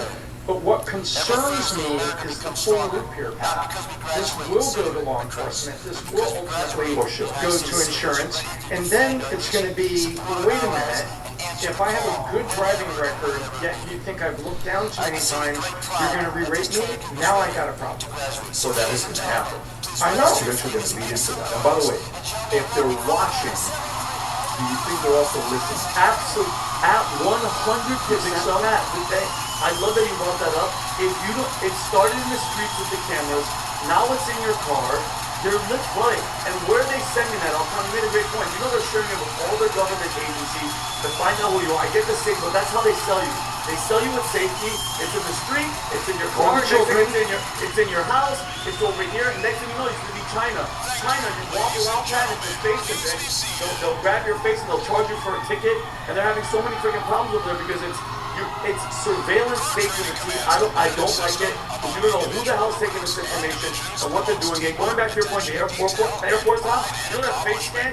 You can deny that. That's not mandatory. Every single time I go to the airport and they ask that thing, I go, I don't want that. They go, oh, okay, we go around. You're willingly giving them this data every time. So when it comes to this, no, Pat. This is just another way we're like, no. It's for your crashing and Jake made a point for texting and driving or sleeping. That's the way they come in, and then guess what? They have your face, they have everything, and they're listening to every single thing that you say. I don't like it. I don't want the government in my freaking car, in my house, in the street, wherever the hell I am, they're watching. So let me ask you, these people get to this point, so let's just say they're listening, that if you go like this, or you get this hard, and go, stop! then if you do it, check it, Canada, suspended in power. I'm going to sell small baseball nets for people who are driving, so you can put it up in front of you, like you're having a conference at the mound with the cabin. or you mess with it, you just say, Yeah. you know, like the Eddie Murphy, that one movie, what was that? Yeah, the lifter, you don't hear the word, not Eddie Murphy, it's somebody else that's doing it. He'd be working. I'm trying to see which one it was. Yeah, you invent some crazy language while you're driving. Yeah, Adam, I really don't want to come to you with this story because you have no moral authority. Yeah, you don't even know what a car is. I was just gonna say I was just gonna say, this ain't my story. I'll let the car experts you. go. You guys got it. This ain't for me. When an Uber story comes up, you know who to call. Okay? Let me tell you this next story here. Did you guys see the Planned Parenthood story? I did not. Okay, so Planned Parenthood story comes out. What page is this on? I thought I wrote it on the piece of paper on the bottom. Maybe I had it. You know what page that's on? There's a story on Planned Parenthood. Through an addendum. The addendum, but what page on the addendum? Page 2. Check this out. Southern California Planned Parenthood says defunding damage will last for years to come. Daily News. They're really taking a hit with this. Okay? Let me read it to you. Planned Parenthood affiliates in California can once again bill Medicaid and Medi-Cal for non-abortion health care services after 1 year federal defunding expired on 4th of July. But leaders say financial and operational damage will take years to reverse. The expiration of federal funding, defunding of Planned Parenthood is welcome news, but the damage it has done to our patients and providers will last for years. Krista Hollinger, President of Planned Parenthood of Orange and San Bernardino County, the 1 year defunding restrictions ended after congressional Republicans failed to extend it amid internal disagreements. During the ban, California affiliates were unable to receive federal reimbursement for services such as birth control, cancer screening, STI testing, and treatment, gynecological care, and other healthcare providers stuff by Medi-Cal. The Orange County and San Bernardino affiliate laid off 81 employees and permanently closed its Melody Health primary care practice after losing Medicaid reimbursement. Hollinger said there are no plans to reopen the practice despite the funding restoration. Before the ban, Medicaid reimbursement accounted for roughly half of the affiliate's $100 million annual operations budget. More than 80% of patients enrolled in Medi-Cal. Obviously, this changed statewide. More than 100 Planned Parenthood health centers lost access to the federal reimbursement, resulting in more than $300 million in loss of federal family planning funding and putting roughly $400 million in annual Medi-Cal revenue at risk. Other affiliates also face major cutbacks. So this is a pretty big number here, Tom, on what happened. By the way, there's a entertainer, I don't know what her name is, she's kind of a big deal. What was the girl's name that said, I'm going to give 100% of my ticket sales to, what's her name, Olivia something? Olivia, what is it? Olivia Rodrigo said she is given 100%, Olivia Rodrigo stands against Trump as she raises money for Planned Parenthood after defunding. And she's saying she's going to give 100% of her tickets to Planned Parenthood. Tom, how big of a story is this? Planned Parenthood in California. This is a big story, and I have felt that amongst the services, they always like to list other services, but the preponderance of services that's offered by Planned Parenthood is abortions. And 40% of the abortions are African Americans, black children, and they are children, they are just from God, against a population market share of like 15, 16, 14%. So how is it that some people, wonderful black Americans, are only 14, 15, 16% of the population, but they're 40% of the abortion? Planned Parenthood has been profiting off the enablement of a black genocide for decades, period. And when I see also, I go back to this education story for a split second, and I see them that they want to teach like this, I see the hands of liberalism trying to keep the black population down. That's what I see, and it angers me, and I love it. Anything that interrupts Planned Parenthood, I'm in favor of, because the origins of it, the racist origins of it, and to interrupt them in any way with what they're doing, and they're always going to come back. We provide health services, we do this, we do that. Maybe you do, but the majority of what you do and your reason to be in business is abortion. I don't even want to add anything else because I think you're saying exactly right. And I think more people need to wake up to the fact that it's murdering babies. Period. End of story. And that Rockstar is so proud of herself. So proud. I'm donating my ticket, like my ticket money, yes, so people can kill their unborn baby. Does she know if somebody shared the truth about Planned Parenthood? Think about in the liberal music industry. Maybe no one shared the truth with her. Maybe someone needs to share the absolute gospel and the history of it. And maybe she comes back and says, wait a minute, I don't want to support that. Let's do this, Olivia. Can you just minute combo quick? Yes. Minute combo, please do it. Set up a 15-minute call together. He'll break it down for you. He knows the history of this very well. Adam, thoughts?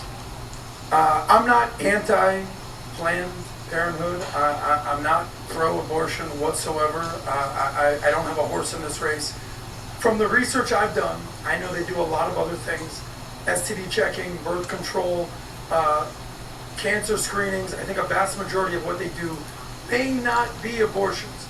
But a lot of people think and that Planned Parenthood is synonymous with abortions, and unfortunately that may be true. Find out the data, but I know they do a lot of things for women. Unfortunately, a lot of people think that all they do are abortions, which is horrible.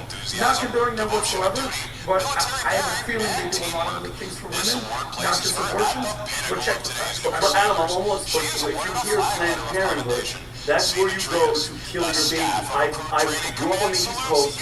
That's all. I knew girls that were in high school and stuff that would go. Those are the regulations. By the way, the giving away condoms and checking for STDs, yeah, congratulations. But that is the main. If you want a Big Mac, you go to freaking McDonald's. If you want to kill your freaking baby, you can pull up what they do on ChatGPT, I'm sure. No, I remember looking at this years ago. I assumed that all they did was abortions. I turned out to be wrong. You could check the data, but I think they do a lot of other things. Of course, but Adam, you know what overshadows all of it?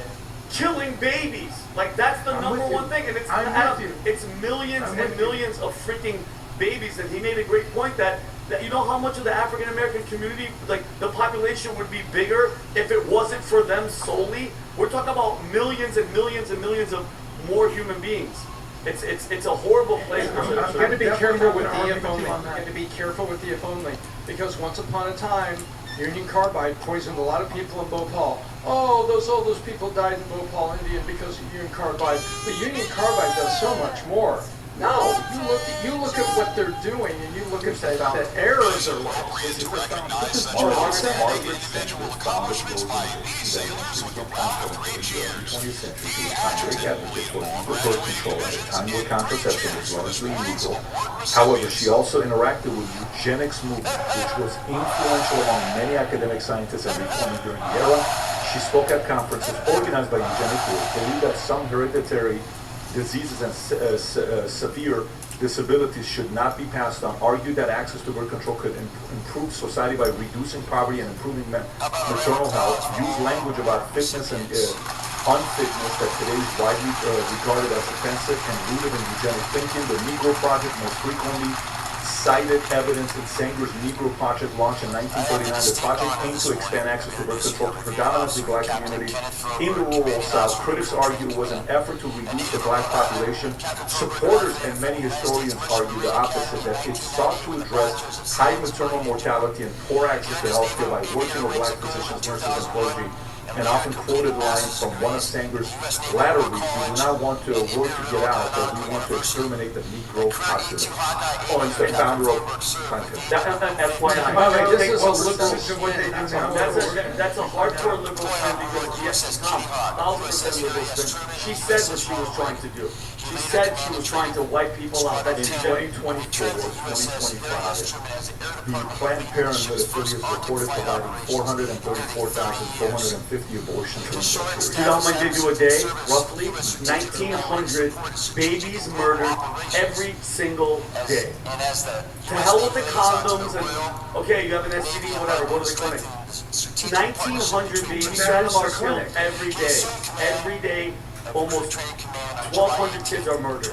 Period. End of story. Well, that's the story. So I'm trying to wrap up here with another story before we move on. Let's go to the Sonny Hostin story. So, the view Sonny Hostin claims American flags make her feel unsafe. I don't know if you've seen this clip. Or she's living in the wrong country. The American flag. And this is flags that we're talking about. She feels very unsafe. Go ahead. But exceeded all accession goals. And I said this on this show many years ago, because this is my 10th year on the show, and I said there are times when I walk into a community and I see American flags all over the community, and I suddenly feel unsafe, because there's a section of this country They're clapping. They're clapping, all white women. and they equate being an American or an American flag with white supremacy, and that should never be the symbol of white supremacy, that they have weaponized. That's the dumbest thing I've ever heard. That is the single dumbest thing I have ever heard, Pat, if I can jump in on this. You're saying that the American flag is synonymous with white supremacy. Maybe if someone's waving the Confederate flag, or a Nazi flag, or maybe a weird tranny flag out there, then we can have this conversation. The American flag, which light is it on right here? Stop it, Sonny. Your brain has melted to the point where you think the American flag is a hate symbol. That's where you're at these days. To me, it's so dumb. Because my ears, I thought she said American something else. I didn't think it was. You thought it was missing the L? The only L that is going on here is Sonny Austin. How was the LGBT community responsible? But she was talking about flag. The American flag. Countries have flags. And by the way, when you see a house, you're driving in a community, and you see an American flag, what percentage of the time do you say that's a conservative family? Oh, at this point, it's 100%. It shouldn't be that kid. It should be 50-50. But unfortunately, the Republican Party is synonymous with patriots, and the Democratic Party hates America. When I see an American flag, that's a conservative. But conservatives are more willing to represent the flag than liberals. It is so embarrassing. We're like, yeah, you know what? I'm not really that proud.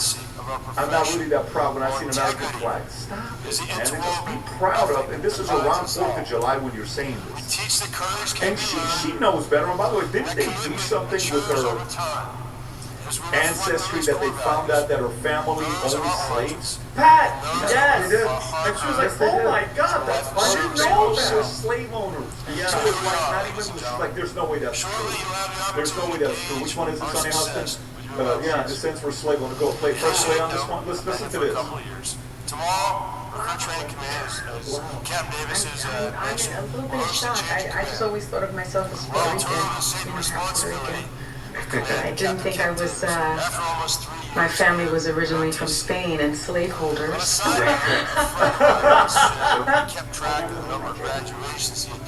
dream that I had no idea was my dream until I started doing it. I chose the Certified Medical Assisting program because being a medical assistant is so rewarding. We had 6 kids, and I was already working full-time at the hospital.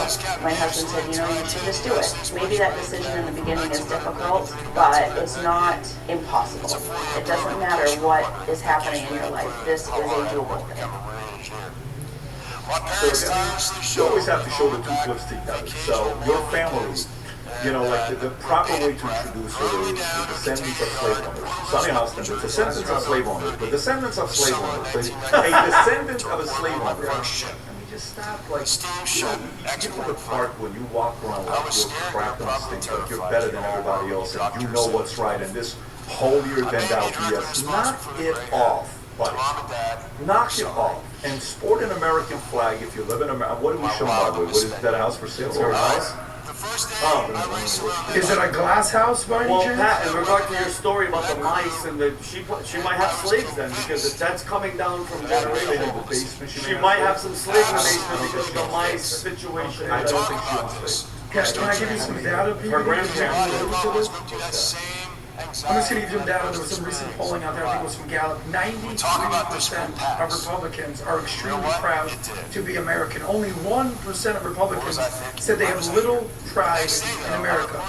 Conversely, only 27% of Democrats and liberals are extremely proud to be American. In fact, 36% have little pride to be American. There's a problem on the left with patriotism, and it's not getting any better.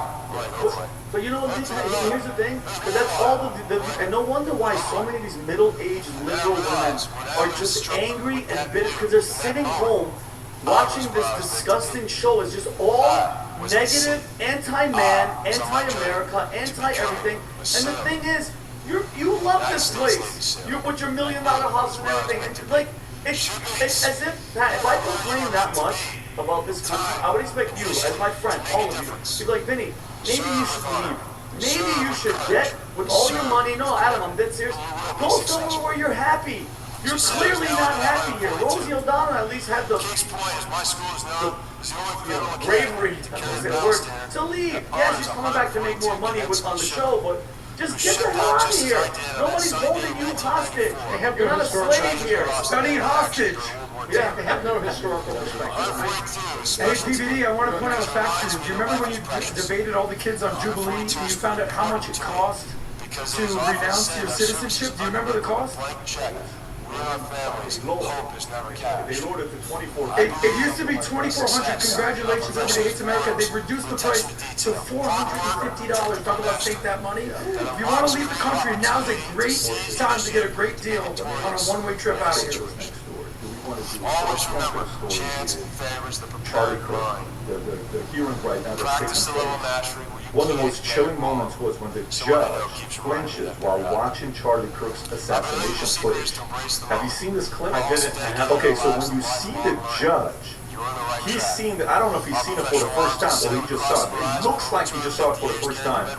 Do you have that clip? I want to give you 6 facts about what's going on. A story that, obviously, I'm glad this is finally happening, where the stories are going to be covered and everyone's going to find out what's going on. But watch this clip here, Vinny. This is the judge. He's seen the shooting. Just look at his FaceTime. Take a look at this. Watch this. Go for it. Keep pushing forward. Make time for the things that are important in your life. Did you see that? Yeah. Oh, man. Seeing it for the first time. Can you go back a little bit? Learn, balance it all. Shipmates, go forth and do great things. Embrace lifelong learning. Be brilliant at the basics. Cherish our professional values. Obviously, I remember the first time. You're like, don't look at it. Don't look at it. Don't look at it. Remember when we were at the event, and you're telling me don't look at it because I got to get back on the stage, and I'm like, this was a disturbing thing to see. 6 big revelations to come out from the Charlie Kirk murder preliminary hearing so far. Let me read this to you. Here on what we have. Okay, so number 1, surveillance footage. Previously unseen surveillance footage appears to show Tyler Robinson visiting Utah Valley University 4 times on September 10th. And into the early hours of September 11th, prosecutors say he scouted the campus, left to change clothes, and returned before fatally shooting Charlie Kirk. Then came back again at around 12:30 a.m. The footage shows a man prosecutors identify as Robinson walking around campus, including on the roof of the Losey Center. Defense attorneys argue the video is too distant and unclear to prove he was carrying a rifle as he left the roof after the shooting. DNA evidence. Defense attorneys challenged the FBI's DNA analysis, questioning how the samples were processed and interpreted. FBI analyst Amanda Baker testifies that DNA recovered from the towel wrapped around the alleged murder weapon and from a screwdriver found on the roof matched Robinson and his roommate Lance Twiggs. Robinson's accounted for about 95% of the DNA on the towel and 89% of the screwdriver, while Twiggs accounted for the remainder. Baker testified that an analytical method used are standard forensic practice. Number 3, additional bullet found on the scene. Investigators found an unfired rifle cartridge on another building, but Agent David Hall testified it was traced to the police officer who was cycled his rifle during the response because investigators determined the round was unrelated to the shooting. That location was not preserved as part of the crime scene. Number 4, Tyler Robinson seen limping around the campus. Surveillance footage also shows a man prosecutors identify as Robinson limping while walking toward the roof center. We've seen this clip. Number 5, UVU officer body cam dies on the roof of Losey Center. University officer Chris Bagley testified that his body camera stopped recording just as he reached the rooftop, where investigators believe the shot was fired because the battery died. And last but not least, the judge visibly flinched, which we just showed, when faced with the video of Charlie Kirk's shot. Tom, your thoughts? Well, I think we're getting more and more, as long as this isn't tampered with and this is straight, that there was a relationship apparently between the shooter and the shooter's boyfriend, and number 1. Number 2, we're seeing absolute evidence of an individual, not a member of the school, not a student there apparently. The colloquial phrase is casing rejection. We're seeing that, and then we're also seeing in the walking to appear to be on the day of, walking in such a way that they say that is the way that people would walk, wearing baggy hunting pants or whatever, concealing a weapon. But we're also seeing the horror of what the jury and the judge are being asked to preside over. No normal person can look at these descriptions and then the actual shooting with the I mean, this is a judge. Do you think this judge sees victim photos, autopsy photos from people that have been murdered? Of course he has, unfortunately. It's part of being a judge. We have a murder trial. Here's the body, here's the wounds. And then the coroner testifies to it and gives evidence. That's what I see. I see this really pointing toward, the single shooter and, continuing on that path. And then fair-minded people realizing just how horrific, the injury was. And that's, and looking forward to, I'm not looking forward to like with glee, but I am looking forward to seeing more evidence so that this trial hopefully can give us a decision once and for all. Listen, it's the main thing is finding out who killed our freaking friend Charlie Kirk. End of story, full stop. That's it. Him getting justice and finding out who did it. There's a bunch of unanswered questions. This thing just started on Monday. It's obviously going to take a while to get to the bottom of it. We have, I hold all the questions down because obviously it's defense and it's prosecution. The videos that they're trying to submit that's edited, I want unedited video. What happened to the footage that they took from behind Charlie, the camera, and they took it and gave it to whoever? Digging up the crime scene after there was an assassination, kind of suspect. George Zinn, I hope that guy gets brought up. I don't know what his involvement is going to be. I'm not denying the fact that this Tyler Robinson was involved. I want everybody that was involved with this to face justice. Okay, his furry lover, more DNA from the furry lover on everything except more than him. The cop's body cam. As police officers, when you're done with your shift, you charge your freaking body cam. For his body cam just to shut off randomly at that moment when it's supposed to be picking up stuff, little suspect. But I want every answer. There's absolutely no way you could tell me, Vincent Oshana, that George Zinn, the bald fat guy that stood up right when Charlie was killed, waving a freaking a handkerchief with his pants down saying, I'm the killer, didn't have forehand knowledge and he wasn't involved. That's my opinion. There's no way. That means there was more than one person. That means there was it was a plan and they were involved. If it's Tyler and it's solely him, I'm not buying it. I want everybody to go down that resources. Period. Well, to me, it's an open and shut case. Killed Charlie Kirk, and that's it. You guys can go to the semantics of what's going to happen from here, but I believe there's two people on trial. You got Tyler Robinson and the lead conspiracy theorist who still thinks there's something else going on.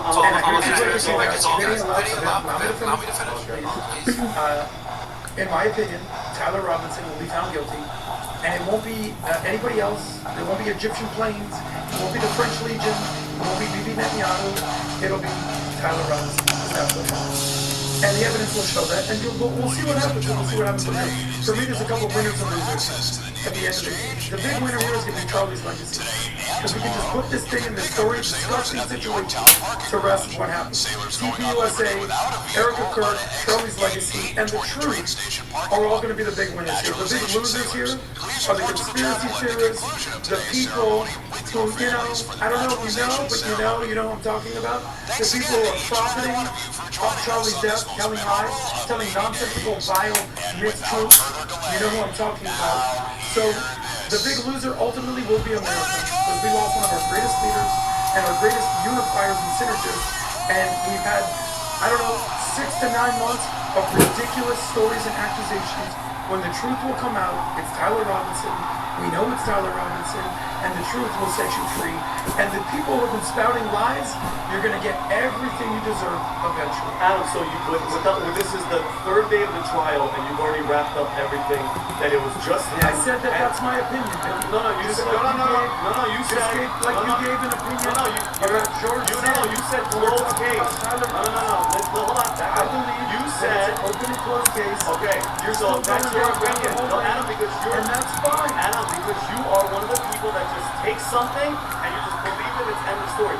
There is a trial. You don't know nothing about Adam. You just know what you're hearing online.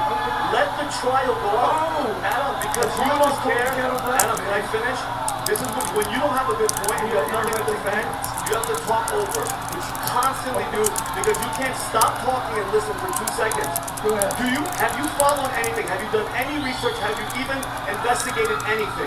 The digging up the freaking assassination of George Zinn. Do you know anything about any of these people? You can't sit there because you haven't. I know you haven't. First time because hearing you the Charlie Kirk automatically story. Go ahead. Yeah, because Enlighten me what everyone hasn't been talking about. Because you For 9 months. automatically Go go. ahead, enlighten You me. automatically go. Oh, these crazy. No, Adam. What about the people that just have regular questions? Hey, There's Vinny, a lot why are of you being people. so defensive? No, I I'm said not. conspiracy theorists. I didn't say your name. No, you're saying Why are you anybody that's getting defensive, questioning. buddy? No, anybody that's questioning, and that's a mess. I didn't Adam, say that. because you're lumping it. Let me ask you this. Yeah. Donald Trump Jr., best friends with Charlie Kirk. Yeah. 15 years, 10 years. Yeah. Long time.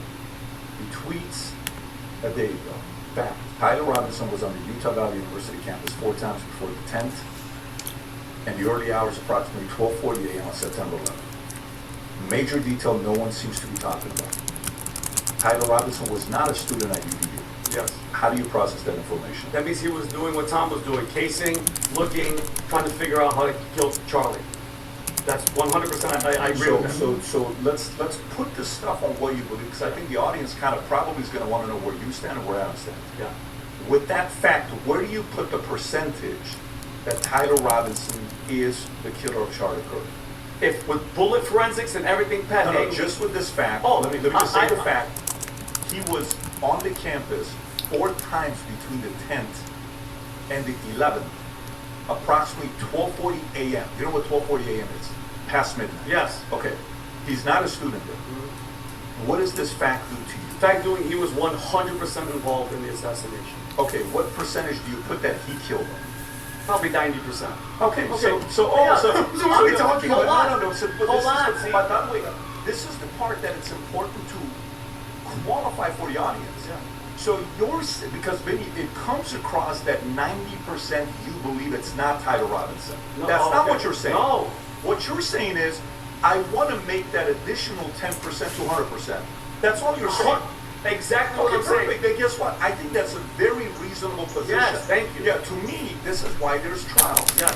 You know, Adam, you have to also give a little bit of credibility to a guy gets up in the middle of it and says, I'm the shooter. Dude, what the hell is that? You can't, and then you know the chances of the guy being at their end of 9/11 and the Boston bombing. And the Boston bombing, they put a number that's that 1 in 2 billion. Who is he? And then he was later on tied to some child porn. I don't know what it was. They right? arrested him for child porn. So to me, I think. And then what happened to him? He said, "Well, you tell me." What the part of it is, this is why jumping to conclusion creates a lot of chaos, and divides, confuses, all this other stuff. That's why for us, we've been kind of like, if you notice, we're not talking all this stuff with Charlie Kirk until we're going through the trial, because we're about to start learning, and we want to learn for ourselves. That fact, right prior to that fact, that we all were, even Don Jr. said, I haven't been commenting on this because here's a guy that says, it's absolutely crazy that you're pushing this, and you were friends, you know firearms, you've been hunting, this is a joke and you're effing sick. A guy says to Don Jr. Don Jr. respond back and says, or I wanted to see actual evidence before I opined on it. Exactly. Okay, prior to you getting that fact of him being there 4 times between September 10th and 11th, what percentage were you at that Tyler Robinson was the shooter? Prior to that. Say you don't know that fact. If I don't know that he was there. This was just released a couple days ago. Probably 70%. Oh, so 60%. Yeah. So this took you from 60 to 90. Yeah. Okay, this is because I'm seeing the videos and I'm seeing him there. About trials. Yeah. Show us what's going on. Let's learn, and then let's close the chapter and let's celebrate the guy's life. Let's celebrate his greatness. Let's celebrate all the stuff he did, instead of going, XYZ with all this other stuff that's taking place. And by the way, the difference between now and what happened with John F. Kennedy assassination, there's a lot more data, intel, tracking stuff that we can get today that we didn't have before. These cameras, seeing them moving around, well, we didn't have all this kind of stuff back in the days. But we have today. So, God willing, we'll get to the bottom of it, because this became one of the stories in the Conservative Party that created a bit of a division. So I'm just glad these stories are coming out for the whole crew. Not everybody. I don't not expect anybody, because some people need crisis to continue talking about it. But I'm just glad this is going on and this is taking place. Did you want to say any final words? No, on this? no. I thank you so, Pat, for clarifying it and just finding out. I think it was him. I want everybody else. If there was a George Zinn or whoever was involved, I don't think he did it by himself. I think he did it, but he definitely had a hand, either his lover or George Zinn. I think there was. By the way, they said that 85% of the DNA on the towel was him. Yeah, was the lover and so, the gun. Yeah, and so that means who knows the involvement there, all the other stuff. Anyways, all in all, I'm just glad this is taking place. I trust our process of getting to the bottom of it. Hopefully, more of this will happen for trust to go up, not trust to go down. Of course, with social media today, even if they showed everything and show proof, there are certain people that will still, no matter with every. Introducing the Spectracide Wasp, Hornet, and Yellow Jacket trap with a lure that's impossible to resist. Gang, another great podcast. Lots of stories we covered here with you. We will not be doing a podcast obviously tomorrow. We're at 2 days a week. The next one will be on next Monday. With that being said, have a great weekend. If you didn't get a chance to order the new Future Looks Bright golden hats, go to vtmerch.com.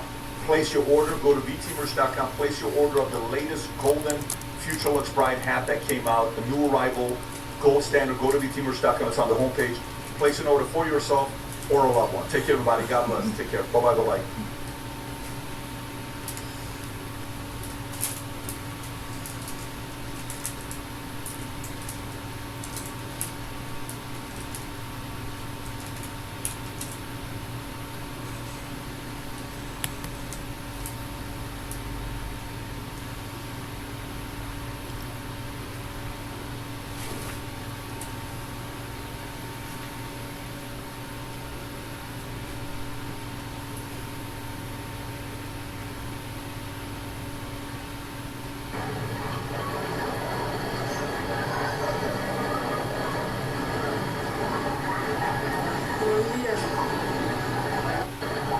Now, this is the video that, in my opinion, let me get this back up.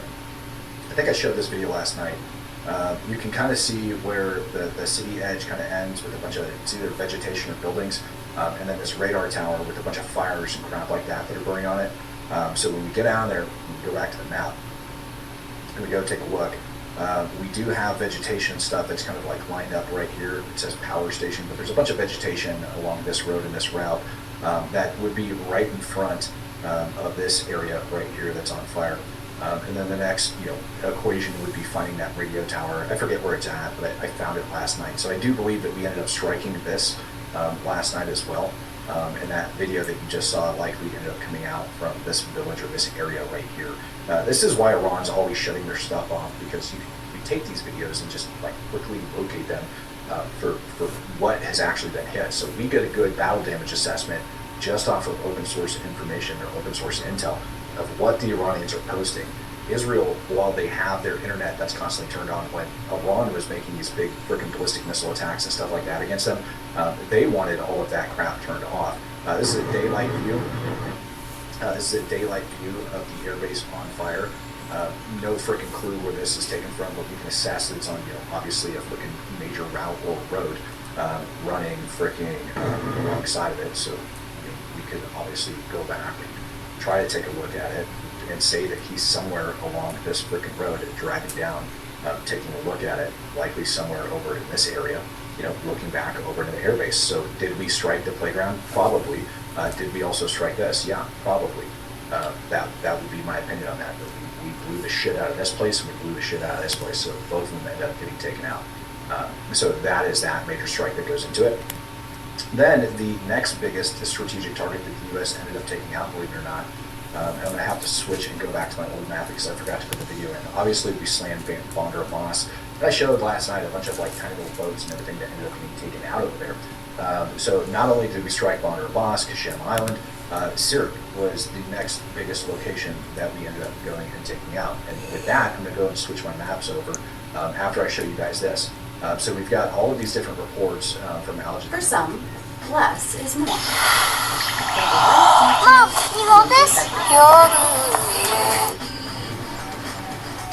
Vibe, check. On Poshmark. Yeah. We know this location ended up getting hit. And we know that this location ended up, or I'm sorry, not this location, but this one got hit. I showed this last night, again, map data from April of 2025. I have no idea why this is on fire way back when. You have a fire over in the port, and it just looks like a bunch of sunken boats like there underneath the water, and whatever the hell this is on fire, which is freaking wild. So we have that ended up getting freaking smashed. Charbar is the Charbar is the actual strategic target that I was concerned about. This video that I'm about to show you actually comes from right over here inside this port area, which is why I'm going to have to pull up my video from last night, because the exact pin location of what it is I'm looking for is going to be on that map. And that exact pin location is of this in particular, this tower. These are strikes from Charbar, allegedly. I'm going to get those first.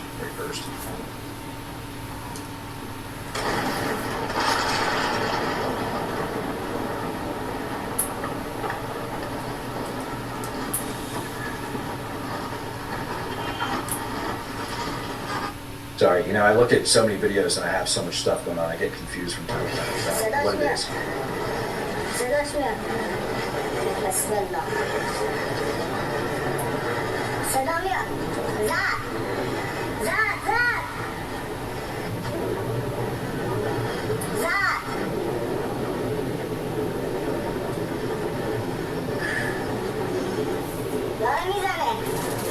So nothing real significant in that video other than the fact that you can hear the airstrikes that are actually coming out of there.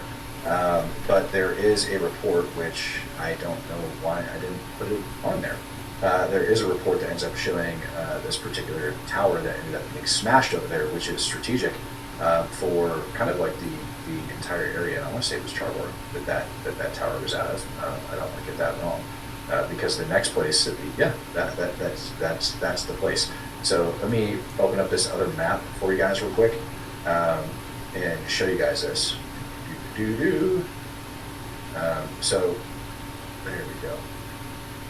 Let's zoom in on that sucker because I've got it set, I believe, right on the particular structure I'm looking for. Right, so this tower right here ended up getting hit. And I've got videos of this thing. I have to tear through them and try to remember which one it is. But this tower ended up getting hit. And we've got one from the ground that shows the damage during the daytime. I thought I put that link in here, which I didn't, but that's fine. I can just go grab that real quick for you guys as you're looking and as you're sitting there.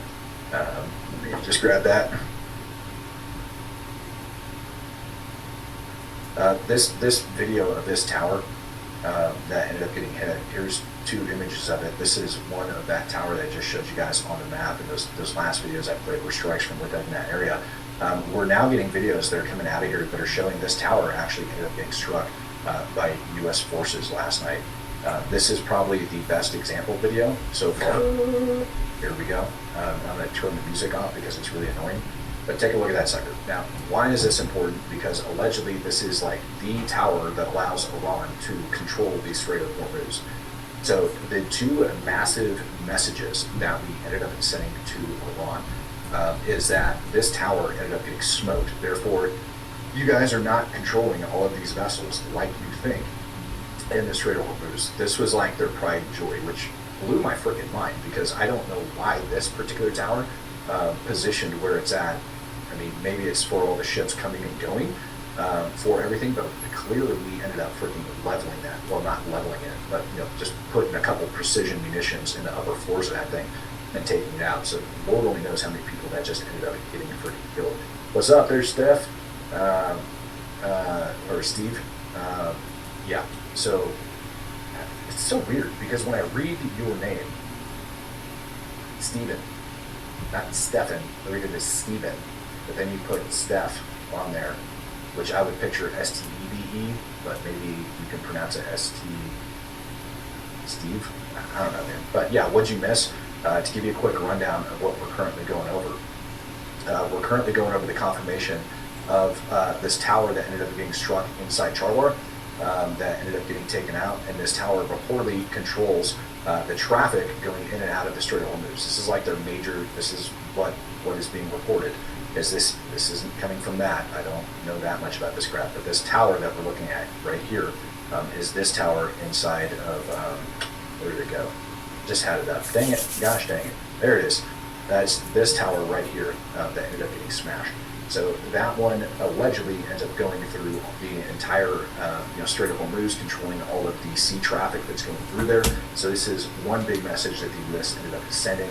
Oh dear God, Incog Faraday's in the house, just showering me with shekels today. 50,000 shekels, or whatever the equivalent is. Thank you very much, Incog. I appreciate you, brother, for your donation, as always. So that is the one big message that we ended up sending. The other one that ended up coming out of there, and I'll have to switch to go back to this map to show you, Incog, or I'm sorry, not Incog, but Stefan, is the Bashir nuclear power plant.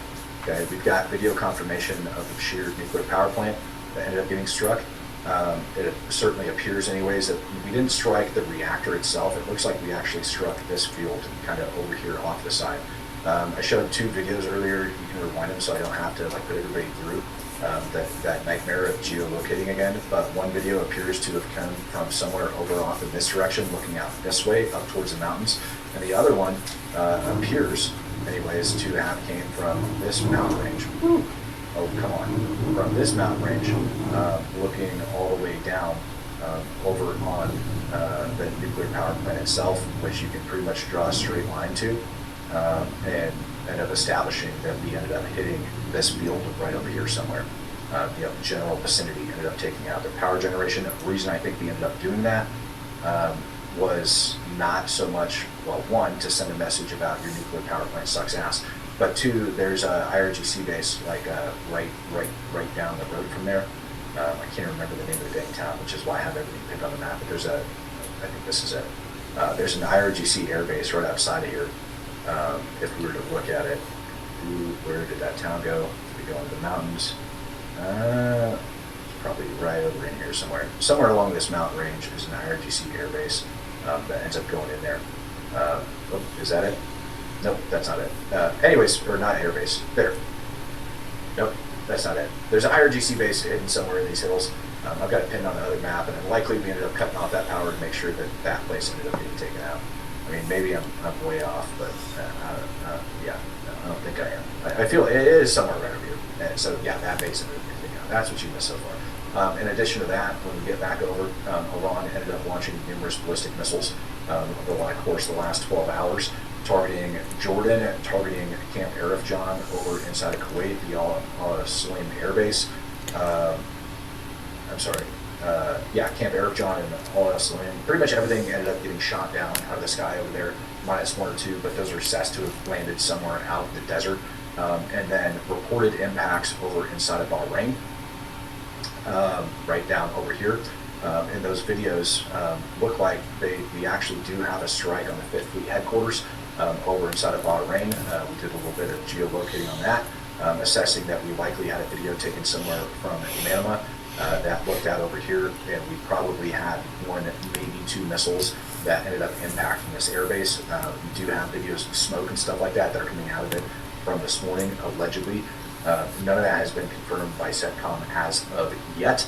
And now we're just kind of finishing up the strikes that the U.S. Thank you very much. Into the record, an article from Reuters titled FBI Scales Back. We did hit some more small boats over here in this area, which I don't even know why we waste our munitions on crap like this. All America, all the time. Sit down, buckle up, and get ready for the Dan Bongino Show. So the president's had enough of Iran's bullshit, in case you missed it. You know, again, I just asked his bipolar opponents, the president's that is, just pick a position, okay? I support what he's doing in Iran. I'm not a big global interventionist. I think you know that from my time running for office, from the library material. You can do your own homework and read all you want. Ask audience archivist Judy.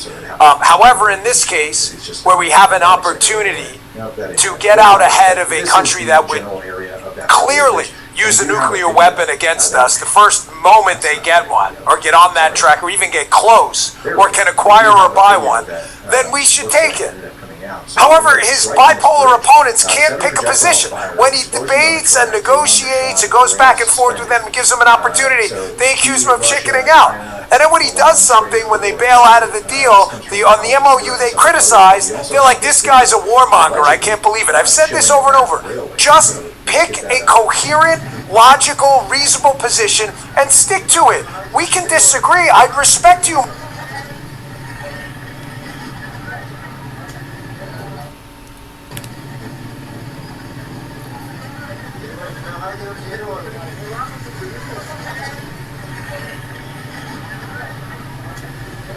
So I didn't have the time to geolocate, obviously, this particular railway, just the general direction. But these are reported strikes that ended up taking place on that railway, which would affect a hell of a lot of stuff as far as Iran's concerned, trade corridors and everything else. So it looks like we have been sending a pretty damn good message. And when you look at the statements that Donald Trump has made in the past about, taking out bridges, taking out power plants, all of that other stuff, this looks like our warning to Iran. Now, the question is going to be whether or not U.S. service members got killed or wounded over inside of Bahrain. We don't even know, we don't have confirmation yet from CENTCOM or from any official U.S. military source that I can find that they ended up getting impact on that base. Now, if it comes out that we got an impact on that base, I think we're going to have another problem on our hands, which is going to end up being the U.S. wanting blood for that, but Donald Trump seems like he's got a pretty cool head on his shoulders as far as all of that's concerned. The next thing that I wanted to show you guys is this. I ended up putting this up here because this kind of goes into the broader spectrum when I talk about it. Russia greatly supports Iran, and Iran greatly supports Russia. And it's been long-standing my belief that the reason we're over here attacking Iran is because we are trying to impact the Russian war effort. And what I have up here on the screen, these are all of the Shadow Fleet tankers from Russia that have been intercepted within the last year and a half, right, by, how do you want to say, allied nations to Ukraine that ended up intercepting all of these Russian Shadow Fleet tankers. So every one of these pins up here represents seizure of Russian Shadow Fleet tankers between 2025 up to present date and 2026. But the most important thing, the Russian fuel crisis, I think is the map that I find really interesting on top of those Shadow Fleet tankers when we start taking a look at it. Right, every red X, and I've got the other stuff turned off, every red X is a Ukrainian strike.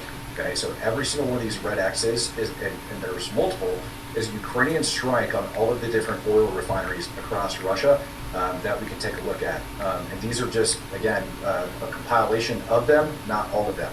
All of these anchors, okay, that you guys see, these are all Ukrainian strikes on Russian Shadow Fleet. You guys can see the dates and whatnot on some of them. So January 26, 2025, blah, blah, blah, blah, blah. Basically, what we ended up having was a 43+% drop in oil production for Russia as a result of this, which, again, oil makes up a third of their GDP, and you've got over 50% of the, over 50% now of the Russian, how do you want to say this? Russian money going to their freaking war efforts. You know what I'm saying? Now, this is where it kind of gets interesting, is when I take that same map and I lay these up on top of it. Work. There we go. Every single blue mark on here, right? Every single blue mark on here is reported fuel shortages across Russia and different fuel lines that stretch all the way over to, across Siberia to Vladivostok, right outside of, the Korean Peninsula. So it's affected them greatly when we start taking a look at this. And I think those impacts of Iran, like what we're doing, shutting down the Strait of Hormuz, affecting China, which, again, China gets a bunch of freaking fuel from Russia. So all of these impacts are actually starting to have an effect. And this is actually what is just now being leaked out as well, is that the U.S.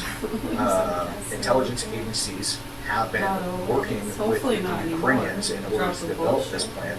I saw a report back from December of 25 that actually said this, that this was kind of like the plan of going forward, that we're going to start working with Ukrainians in order to take that stuff out. When you look at the shadow fleet that's been taken out by the Western nations, and you look at the amount of strikes that Ukraine has launched across Russia, and when you look at the overall impact of that, that's pretty significant. Yeah, you hope for the people too. And then I want you guys to think about that last strike I just showed you over here in this region against that railway that allegedly has been supplying Iran, from Russia, China, etc.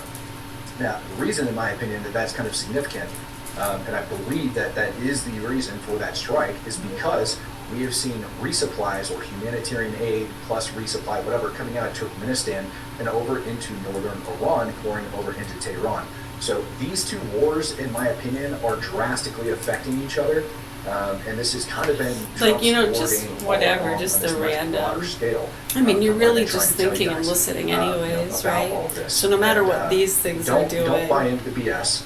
Can you see how it gets them talking? And we're just out in it for ourselves. I mean, we've right, got and I mean, it so actually puts its own beliefs to it too. It's hard for people to really all wrap their proven, head around, all proven. which is why I like doing these map You can updates. conspiracy your way right to fucking hell. For you.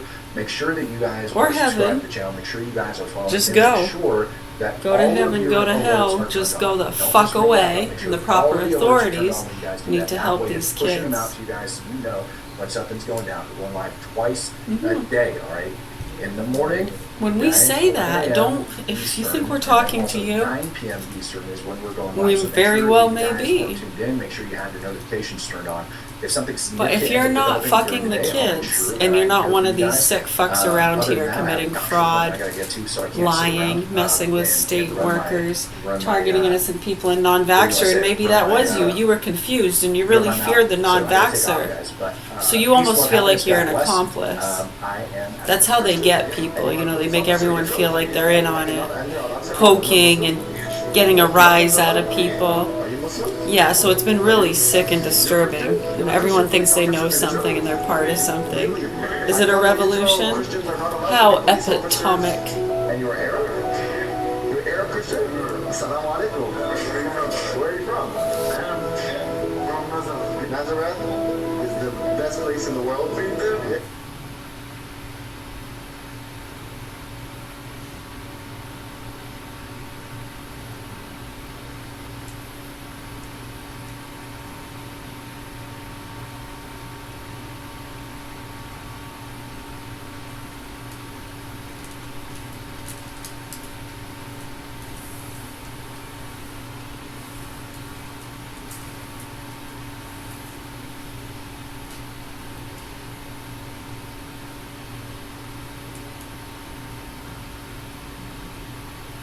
Right, you can see how the organizations and groups that they kind of are in contact with over in those places, the ones connected to the same kind of organizations here we've been talking about, Catholic Charities, different crimes, and how they were putting fear, defund the police, confusing people all over the place when it comes to the vaccines, and by showing them the confusion and debate here, it was confusing them over in other places. Okay, so do we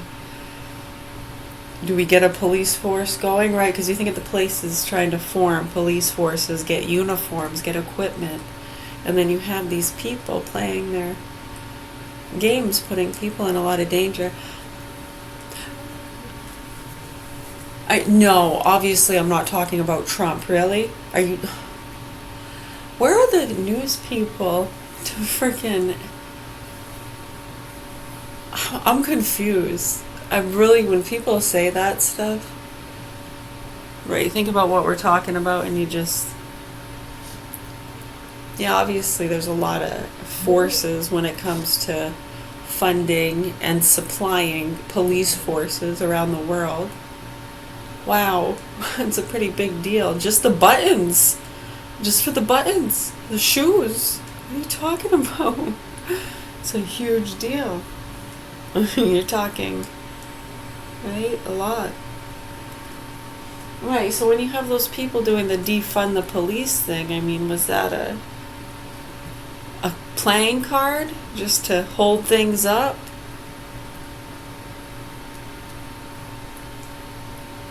Confuse them? Right, I mean, it probably gets a lot of innocent people killed when adults play those kind of games for the sake of a business deal. Did you get your electric car? Yeah, I know. And literally, I mean, we saw them around here too. They'd be driving around in their fucking electric cars, wearing 3 masks in their car by themselves. Pretty much, you look over at them and you're like, please just look in my direction. I want to look into the eyes of somebody that's fucking stupid. Whether or not you're actually doing that for whatever reason or just for a show. Because there's nobody in that fucking car with you. Are you trying to hide? Right, so that's a clear sign that you're someone that doesn't want to be seen by the cameras for some reason. You don't want the street cameras or anything to... Right, because some IP addresses or VIN numbers are in the system. And if they see it, right, you don't want it tracked at all. You don't... So that's one way they were hiding their identities, and they would just pretend to be freaks. Yeah, there goes another freak. When in reality, they're probably people that didn't want to get flagged by the cameras because they're doing top secret investigations, getting the dangerous cartel family. I mean, could be, you know, working for either side. Either way, I mean, I'm gonna give you shit no matter what. That's why I said don't let it trick you. Yeah, we're dead mothers. We've been doing this a long time. We were put on the programs when we were 18 in the year 2000 for a reason. Yeah, really fucking scary what's been going on. So the children that have been fucked and tortured for years, and when you think about people that are probably looking into these things and all the murders and innocent deaths that we've been talking about, yeah, you could understand that good people would do that too. Right. So thank you as well. Yeah, no, it sounds like it's always going to sound like I'm fucking calling him a motherfucker, you stupid son of a bitch, wake up. No matter who I'm talking to, we're not voting.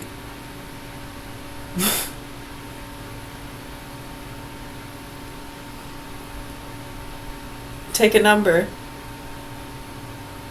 There aren't any chairs. If you can't stand, hopefully you get something to lean on, motherfucker. No offense, we love you. You want some cookies? It's just a character. It's a character. It makes it more interesting for the listeners. No one wants to sit around listening to people talk about their emotions. It's better just to put it on display and let it see for itself. It's hard to explain sadness. What does sadness look like? On a person's face or in the sky? The sky looks sad. All the willows are weeping. Yeah, but it's not sad. Just because it's droopy.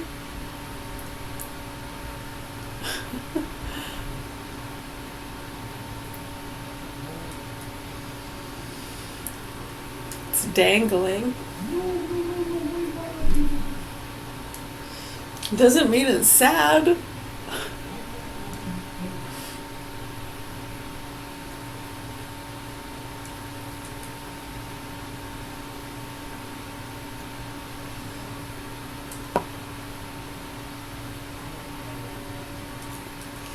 I like to be awake and to sleep. I like them both. Please, I'm not voting. You're a fucking retard. It doesn't make any sense. I hate you.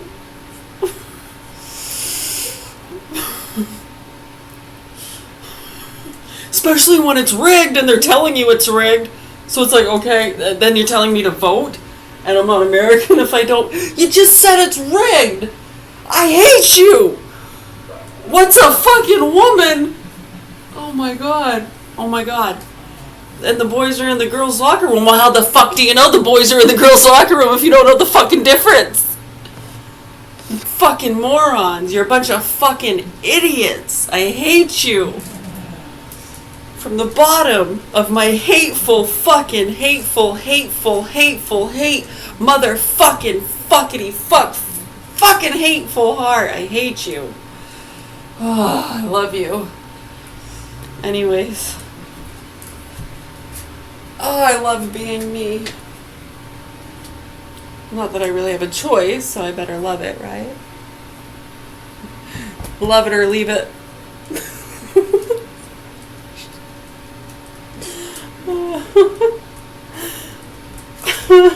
Sunny days keep the clouds.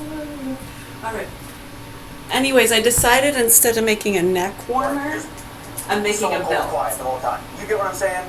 Either you're saying something like what's going on. Yeah, instead of making a neck warmer, I decided I'm making a belt instead. I'm making a belt. I get it. You know, can't be perfect. Is any DNA gonna come back on your gun? On their gun? You don't? You care if we take a DNA swab? Yeah. Of you. I'm making a belt. I thought it'd be funner to make belts. We'll make neck warmers when fall time comes, if we're still alive. Yeah. Well, if you have nothing to do with the gun, your DNA should be on it.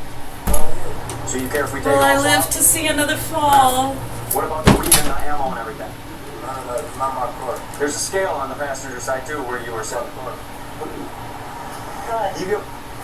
If I hop in my boy's car, right, and I'm sitting there in the passenger seat, right, I'm gonna know what's sitting in the center console because I can see it, right? I'm gonna know if there's something sitting in the door because I just got in the door. You get what I'm saying? Like, I get it's not your car, but if my boy's driving and I got pulled over and I can see shit there. I had in that car, I had a black and mild, and I had my phone. And then it's sitting in my pocket. I had like a couple dollars, maybe.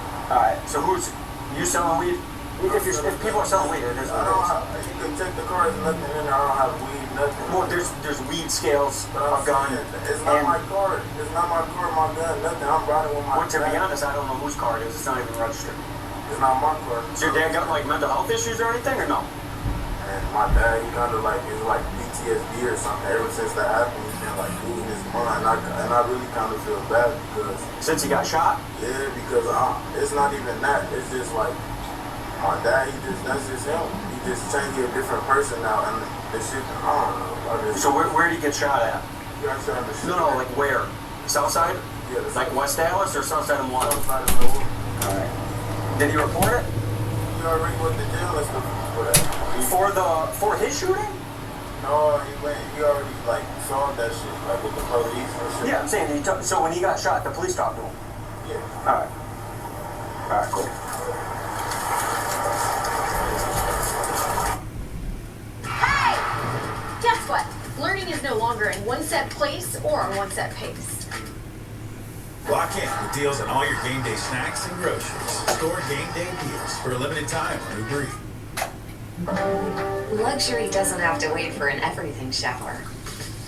It can be enjoyed with your regular shave routine using Pure Silk Shave Cream. Unlike soap and conditioner, Pure Silk Shave Cream is specially formulated with hydrating aloe and soothing botanicals to ensure that your skin doesn't just look good, but feels good too. So treat yourself to everyday luxury with Pure Silk Shave Cream. Your skin will thank you.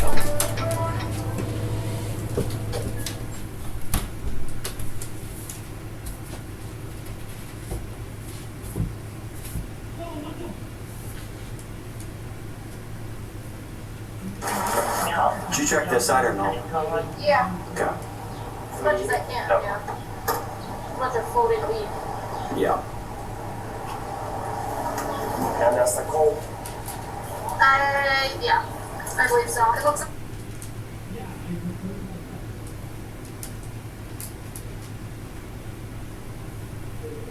Yeah, they apparently patched things up to some extent. Maybe he meant paying for NATO, which is probably, a good thing. Richard Hendrick says we don't need those bases. Really? We don't need U.S. Navy bases outside of the United States? Actually, we do.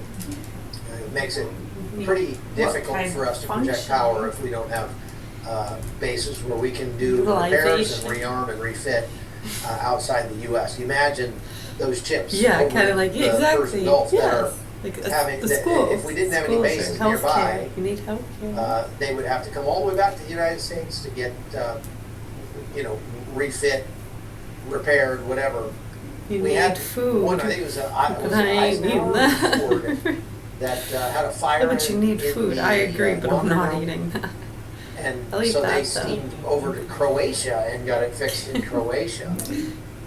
Much closer than going back to Virginia. You know what I mean? Okay. So there's a lot for to dysentery not like reasons. about Spain, For dysentery especially in terms of their politics and their immigration policy and all that. They've been a real burden on the EU, even to some extent on NATO. But it's nice to see that President Trump is able to sort of patch up, mend fences, so to speak. He did the same with the president of Ukraine, Vladimir Zelensky, had a nice meeting with him. It was very cordial. President Trump said some very nice things about him and about the Ukrainian people, which was very good to see. I think President Trump is seeing which way the wind is blowing in this war, seeing that Ukraine is really on the cusp of just winning the war outright. And so he's trying to get back into Zelensky's good graces a little bit because he doesn't want to show up on the wrong side of history when the Russian bear comes falling down. So, let's see. The Iranians keyword there have still been very belligerent toward President Trump and very belligerent in terms of their what they're saying about the deals that are being made and things like that. And I've got a couple of screenshots for you on that from Speaker of the Parliament, Galibaf. He says, America still hasn't learned that bullying and breaking promises are no longer cost-free. Let me put it plainly, if you strike, you'll get hit. Don't flail around pointlessly or you'll sink even deeper. The Strait of Hormuz will only open with Iranian arrangements, not American threats. Iranian arrangements, that's what they call the, protection racket they were trying to run on the Strait of Hormuz. I guess that's kind of what you'd expect him to say. He's being belligerent there, showing that hey, we're not afraid of you. You're not the boss of me. All that kind of stuff. Here's another tweet he put out. No, not that one. There we go. Major MOU violations by the United States. He's listing them here. Violating Iranian adjustments in the Strait, meaning the Iranians adjusted the route and told all the ships they had to go through the Iranian route to get through the Strait, and the United States did not stand for that. So that's they're considering that a violation of the Memorandum of Understanding. As far as I can tell, there was never anything in the Memorandum of Understanding that specifically said that ships had to go through the Iranian route. Okay. Persistent threats of future strikes, reinstating oil sanctions, attacks on southern Iran, continued Zionist aggression on Lebanon. Looks like the era of bullying and extortion is over. It leads nowhere. We don't fold. And one thing that I'll give to Galibaf, he is good at talking smack. And even while his country is getting just torn apart by these attacks, Galibaf is still just, very as belligerent as ever. This was down near Bandar Abbas last night. We should get pizza. We should make it a party.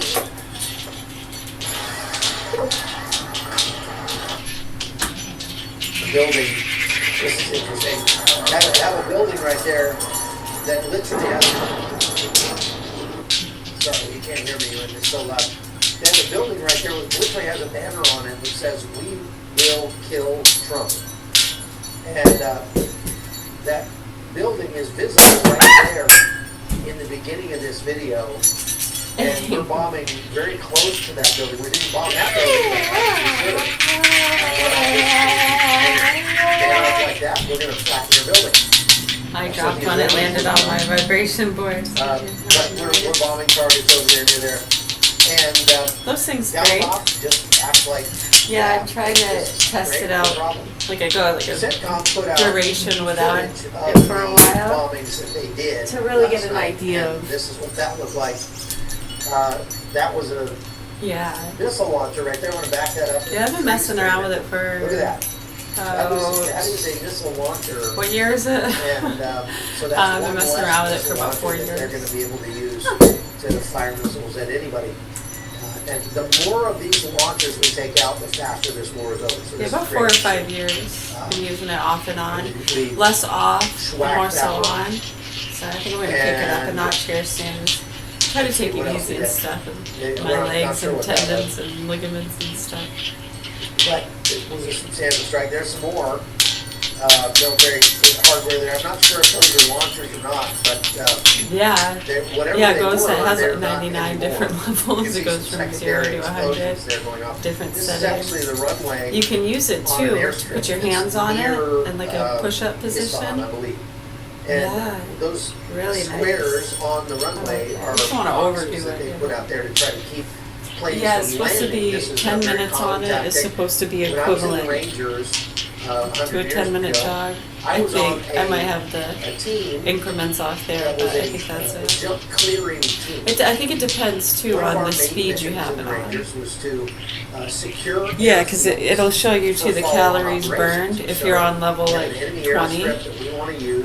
You'll watch the calories go a certain duration, and then if you turn up the speed, the calories burned speeds up quite a bit depending on. It's a huge difference from 1 to 50. I don't usually go above 50 is about the highest I go. Maybe concrete blocks. Once in a great while, I'll crank it up just for a second for fun, but not too often, especially if I haven't done it in a while. To go in and clear off the runway so that our aircraft could land. So it is. It's really neat. A fun thing to kind of mess around with. And be careful though, for sure. Hotwire and drive. Oh, I know. I can remember back when they made a fit about that, saying, yeah, it's too dangerous. Yeah, and then they go around touting and patting these guys on the back, promoting freaking freaking. What were those things in the bass and the sauce? Some kids died in those things, those hyperbolic chambers or whatever. It's just, it's yeah, I don't know. Doesn't really make sense. It's like I get like use for your own personal use. Yeah, this is what. But as far as not getting, you know, what people are trying to implement as far as, you know, education or what would be. I could be wrong, but that's what it looks like. They struck on the side. Practical, yeah, practical thinking. That was the word I'm looking for. Not to say that it's not okay to go a little overboard and luxurious, but as far as practicality and what gets implemented in our systems at that level, yeah, it seems like those kind of ping pong match. It's narrowing the gap more and more, so to speak. Port City, that's probably Chabahar. And there's another, some kind dividing of the range equipment. I don't think there's a lot that's worth blowing up boxes on the runway. That's just sort of. I'll make a side note of that, I guess. But President Trump was talking about taking over Carg Island again, saying maybe we'll just take it and we'll sell their oil. General Jack Keane kind of made a point in a Fox interview last night that it might actually, Carg Island might actually be better as a hostage than as a target. Meaning, if we just keep Carg Island from being able to function, that makes Iran have to shut down their oil producing facilities faster. But believe it or not, Iran is still shipping oil out of the Strait of Hormuz, according to open source intelligence. They shipped 10 million barrels out yesterday. And that's not as much of a concern. I mean, of course, begs the question, why in the world aren't we stopping that? But letting those ships out of the Strait of Hormuz is less important than letting new ships in. Because there have not been any new ships going through the Strait of Hormuz on the inbound going into the Persian Gulf in the last few days. And that's significant because they need those very large crude carriers to come in so that they can fill them up at Kharg Island and then send them back out again. So the ones that are already in the Persian Gulf likely are already full, or they have, you know, all the oil they need. And so letting them leave is not as big a deal because Iran now can no longer sell that oil in U.S. dollars, and the sanctions have been replaced on Iran. So it'll be interesting to see if that continues. But are we going to take Kharg Island? We have the troops to do it. We have the plans to do it. There may not be a real good reason to do it, is the only thing. Okay? How fast can they remake launchers? Mage says, not very fast, and they probably cannot remake them at all at this point, because what we've seen, and I was just getting to that, is that we've been bombing more industrial sites. Now, a lot of people would, like to look at that and say, oh, well, that's a war crime. You can't, it's not a military site, it's not a military base or something like that, so you can't bomb it.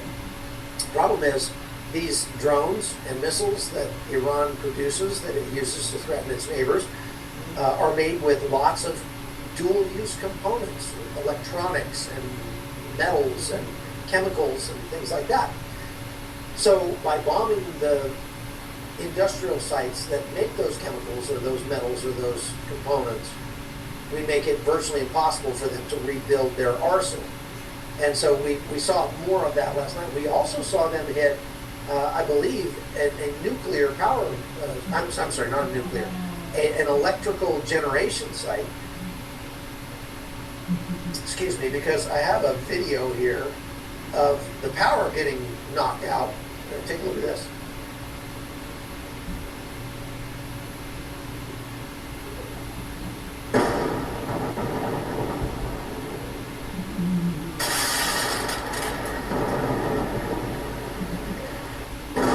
Okay, and the power goes out. Looks like they're trying to get some of it back on, but this was near the IRGC barracks somewhere in the country, and that's significant and good to see. Honestly, good to see. We need to be doing more of that. They took out the IRGC's ability to turn the lights on, and that's one of the ways that they make money off their own people. So we demonstrated last night that we can strike very deep into Iran. I guess there were B-52s in the air that were dropping precision-guided munitions. We'd also expended some more Tomahawk missiles. I guess we feel like we've got enough to do that. So I'll take that as a good sign. Not that we're desperate, because we could have easily dropped dumb bombs on everything we wanted to bomb. The fact that we're using any Tomahawk missiles says maybe we're not as low as a lot of people like to take out. But listen to what General Keane had to say about the Battle of Hormuz, he called it. A modified battle for the Straits of Hormuz here. And they are not going to give in to this, in my judgment. And it will likely lead to return to major combat operations, because it means that much to them. And I think the reason why the MOU had this ambiguity in it that we all looked at and said, what, that doesn't make any sense. Remember, the Straits would be open immediately, we would release the blockade. But then in the written description of it, in 60 days, Iran and Oman can begin discussions about administration and services with the Straits. And that smacked of what? That smacked of giving them some kind of control. It didn't make any sense. But I think the Iranians insisted on that kind of language in there, or there wasn't going to be a deal. Don't know the facts of that, but I'm speculating here. But it just shows you how important this is. That was actually, that ambiguity is in there, and in a sense gives them some leverage here to what they're doing, except for firing on ships. Once they fired on ships, that obviously broke the ceasefire and entered President Trump and the action he's taken here. He is not going to put up with this. So that's, I mean, obviously President Trump has kind of come around to General Keene's way of thinking in the past couple of days. That's good to see. General Keene is one of the best in terms of his analysis on these things, especially among the sort of coterie of talking heads that you normally see on cable news networks. They have that, I think it's John Curacao or something like that, the former CIA guy. He's terrible. And he was on Fox yesterday. I'm like, why is Fox so desperate they've got to have this conspiracy theorist Jack Wagon on there that's so terrible? He's in the league with Colonel McGregor and Scott Ritter for being just really, really wrong all the time, just very bad all the time. So I saw somebody had a super chat there, Nathan. Where did that go? You want to pick that one up? Oh yeah, right here. I don't see Carg Island being taken over because Iran would follow a scorched earth policy if they know this would happen. Denver, maybe.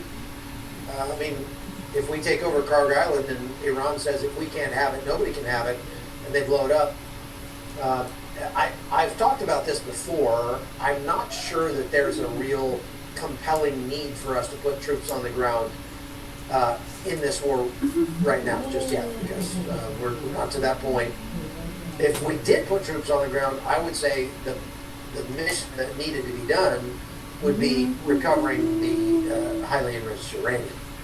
Just leaving it buried under a mountain, as President Trump says, is not going to keep them from getting it out. He actually said in one of the press conferences he gave yesterday that it would take them months to dig out the highly enriched uranium because it's buried under a mountain. Well, before he was saying they would never be able to get it because it's completely buried under a mountain, and it was basically, hours because of that. Well, now, which is it? President Trump, can they get it in months? Because if it takes them months, they would take months and they would do it. They would get it out. And then they were right back where we started. So the United States not actually taking physical control of the highly enriched uranium is should be a red line for President Trump. Now, I love this next clip because President Trump was asked, hey, you were saying that these guys we're dealing with in Iran are good guys. You're saying they're very, very smart, very good leaders, blah, blah, blah. And now you're saying they're scum of the earth. Like, what changed? And aside from President Trump's answer, I want you to look at what Marco Rubio does in the background. Look at his face when President Trump answers. It's so good. Iranian leaders were very rational people, nice people to deal with, strong people, smart people. Today you said they were scum, sick people, and being led by sick people. What changed, and do you think I got to know. So I've said that about a lot. Now, when you say rational, I think they're much more rational than level 1, level 2, level.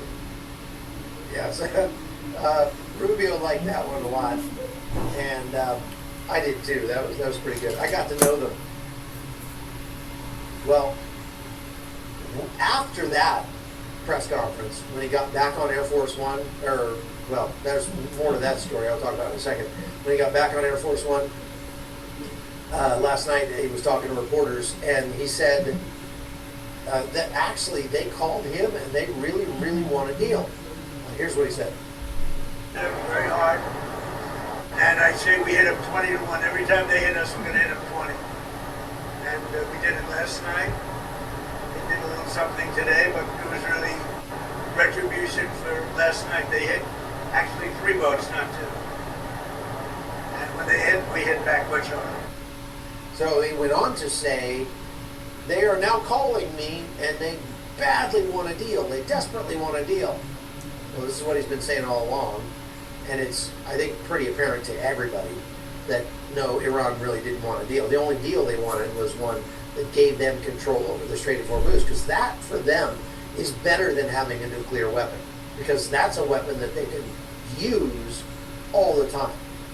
So they are going to fight to the bitter end to be able to maintain control over the Strait of Hormuz through hook or by crook, through threats, intimidation, or outright, attacks. They are going to do everything they can to keep control of the Strait of Hormuz. And so reinstating the blockade would be a smart thing to do. There was some talk that it had already been reinstated, but it hasn't. And making these strikes, the United States says they blew up 60 different coastal boats and IRGC fast boats yesterday, 60 of them, 60. And if that's the case, that's great. That's 60 less that they can use to threaten shipping. But there is some indication that even as late as like yesterday, there were Iranian boats near the Omani coast threatening ships in the region to get them to turn around and not go through the Strait of Hormuz on the Omani route. That means that some of those little boats cross, it's not a wide waterway, it doesn't take them long to do that, but they crossed the waterway and they were close to the Omani shore. Now, we've still got assets up there that I think that are patrolling for that. But what we're not doing over the last 2 days, is escorting ships out or in to the Persian Gulf. So we've sort of suspended Project Freedom for the time being. Now, let's see here. Abbas Araghchi, part of the problem that they're having in Iran is their leaders are kind of eating each other alive. Abbas Araghchi and the President Pezeshkian both were accosted as they were marching during the funeral procession for Khomeini, and were physically attacked. So they were marching in the streets like this. Here's a photograph of Araghchi marching in the street, and the crowds showed up and started. Hi, it's your honeypot. Of course, we got our period on vacation. Classic. But I'm proud of you for tuning into your body and bringing all our faves. Kind of magical that we know how to make our period feel better. Love, your honeypot. Shows that there's a hardline group in Iran that does not want any kind of a deal with the United States at all. And they believe that even just talking about a deal makes them a traitor. And so that's significant, because it just means that it's much less likely that we're actually ever going to get a real deal that would stick.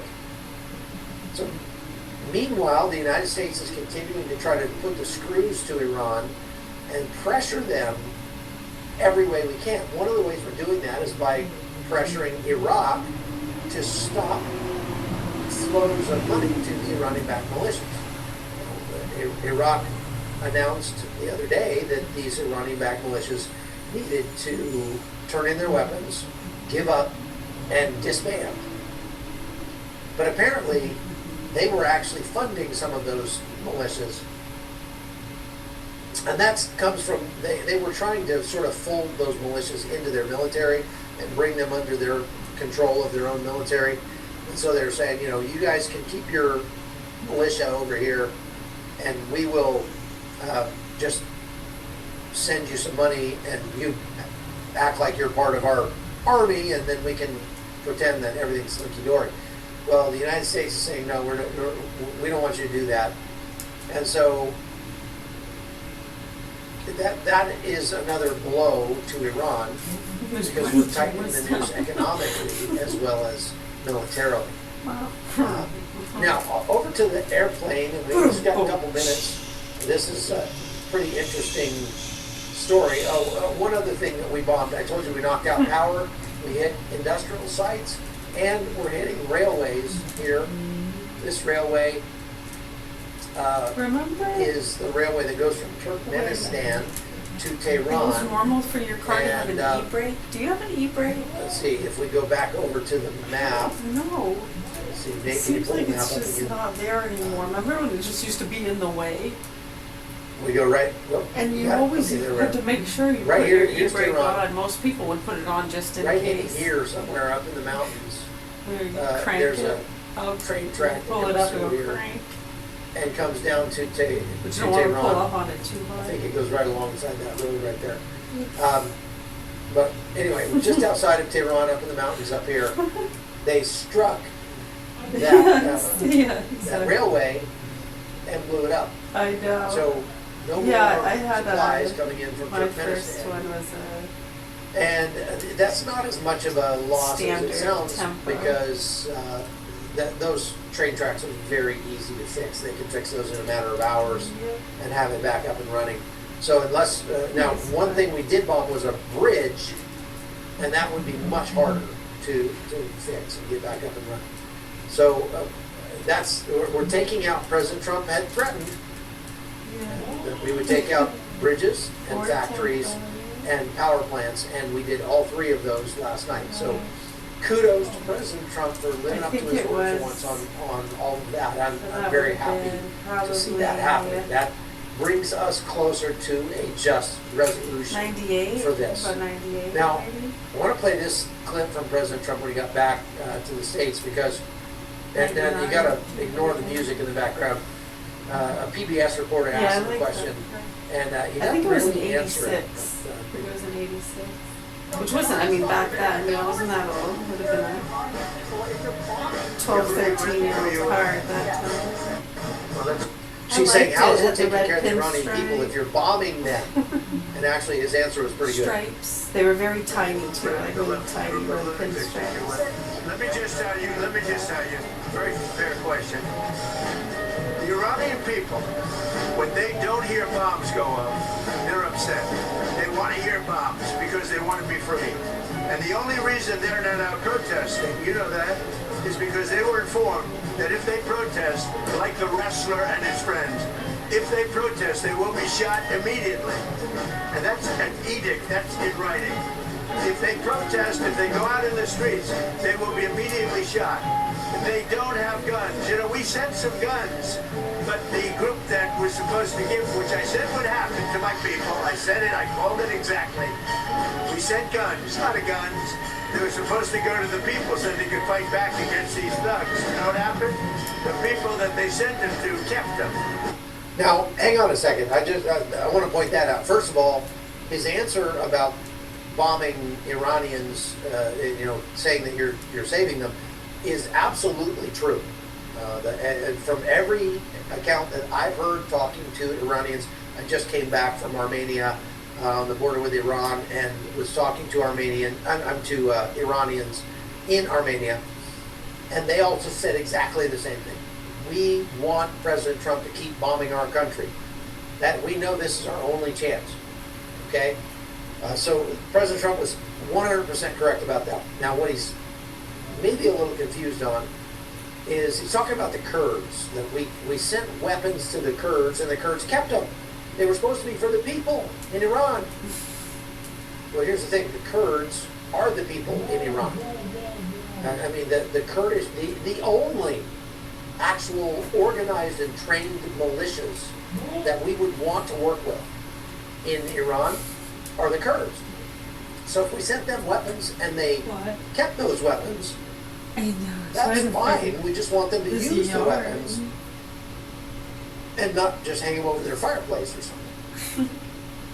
So the problem is not that they kept the weapons. The problem is that they haven't put them to much use yet. Now that may be changing. There are rumors that the IRGC is heavily engaged in the north against Kurdish factions and forces.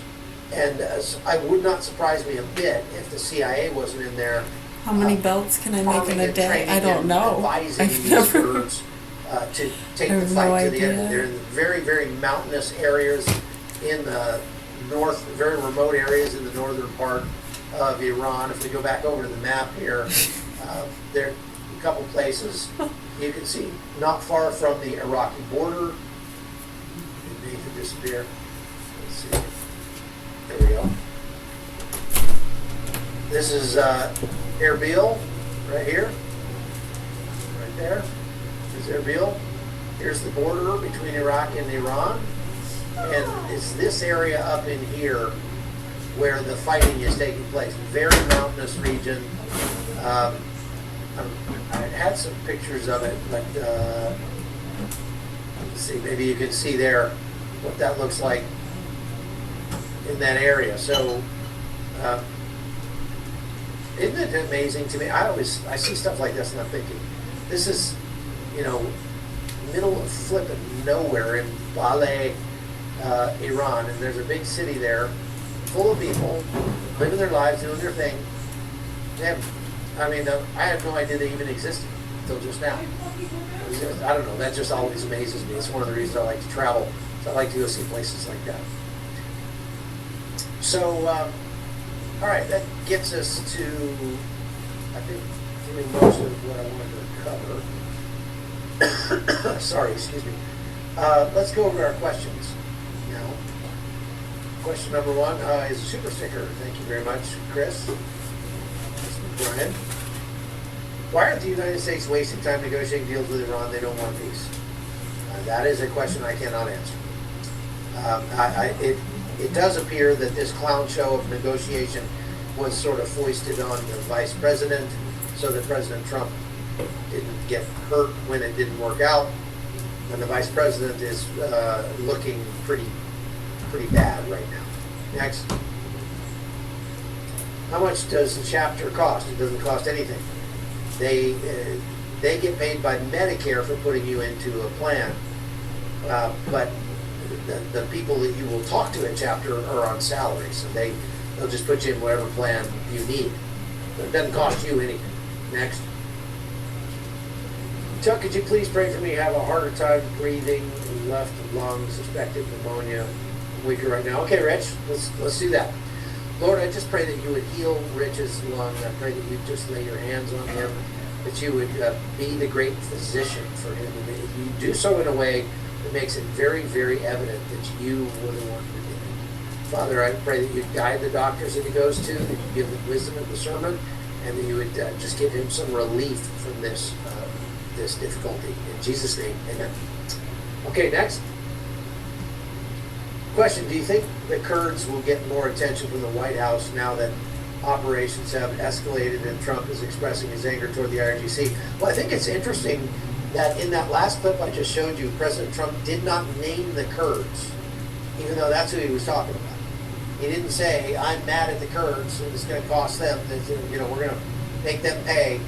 No, he just said, I'm mad with a group of people, because to me, that's him walking back from attacking the Kurds. Because maybe he's starting to see that we really, really need the Kurds in order to overthrow the IRGC. Can we update the urinal stickers at the VFW to Carlson or Candace instead of Jane Fonda? Do they still have Jane Fonda urinal stickers at the VFW? Wow, when I was a member of the VFW like 35 years ago, they had Jane Fonda stickers in the urinals. If they're still there, those are some pretty durable stickers. That's all I got to say about that. Did you hear the U.S. took out a train bridge used by Russia to try to supply Iran? Yeah, that's the one to Turkmenistan right there. Turkmenistan is a very, very, very closed country. I tried to go there, wanted to go last year, and couldn't get into Turkmenistan. They will not let in people from the United States. Next. Any chance of you reporting on the ground from Myanmar sometime soon? Maybe. There are some plans in the works for me to go back there, but probably not till late in the year, like December or something. Question, how do you stay in such great shape at your age while traveling all the time? Well, it's hard. It's very difficult to stay in shape when I have to travel so much. And that's why when I'm here in Panama, I'm very militant about my diet and my workouts. I usually work out, like after the live is over, I usually work out for 2 hours every day because I have so little time at home. I got to make the most of it. So I really hit it hard here by, I do rowing, running, rucking, and weightlifting, hit workouts, sprints, all sorts of stuff, trying to stay in shape. And there's a lot of great hills to hike around here in Panama, so I do that as well. Next. Are we going to ever finish this thing with Iran? At some point, yes, we will. Not sure how. Next. How far do you think Trump will take the attacks this go around? Not as far as I would like him to. Is my best answer on that. Not likely as far as he ought to take them. And I'm actually putting together a whole video on that subject that we're going to release as a special report here in a week or so. So stay tuned for that. Are the Kurds preparing for a ground invasion into Iran? No, the Kurds are already in Iran. There are hundreds of thousands of Kurds that live in Iran. Up the north, there is Iranian Kurdistan in the northern part of Iran. And so they have lots of Kurdish brethren in Iraq, in Syria, and in Turkey. And that's one of the reasons why President Erdogan has been so adamant that we not arm the Kurds. Which is funny because President Trump wanted to use the Kurds. Erdogan called him and said, no, don't do it. President Trump didn't do it. President Trump's version of that story is, I gave weapons to the Kurds and they kept them. But I mean, as I said, we want them to keep them, we just want them to use them. Keeping them is fine, right? You can't just pass them on to random people in the street in Iran. That's not going to fly because there are Basijs everywhere. That's the sort of thugs that just run day-to-day street operations across Iran. The criminals, most of them. And they're everywhere. And it's very hard to get anything past those guys. So if you just secretly started handing out weapons to people in the street in Iran, how's that going to go? A lot of those people have never fired a weapon. They've never used a weapon. They have no idea how it even works. That's not going to go well if they're going up against IRGC soldiers who are trained. So the Kurds already have a trained force of people that we can arm that at least knows which end the bullets come out of. And that's kind of a prerequisite, right? So giving weapons to the Kurds is a good idea. We ought to tell Erdogan to pound sand and give as many weapons as possible to the Kurds and a lot of other support too. I mean, in reality, if we wanted to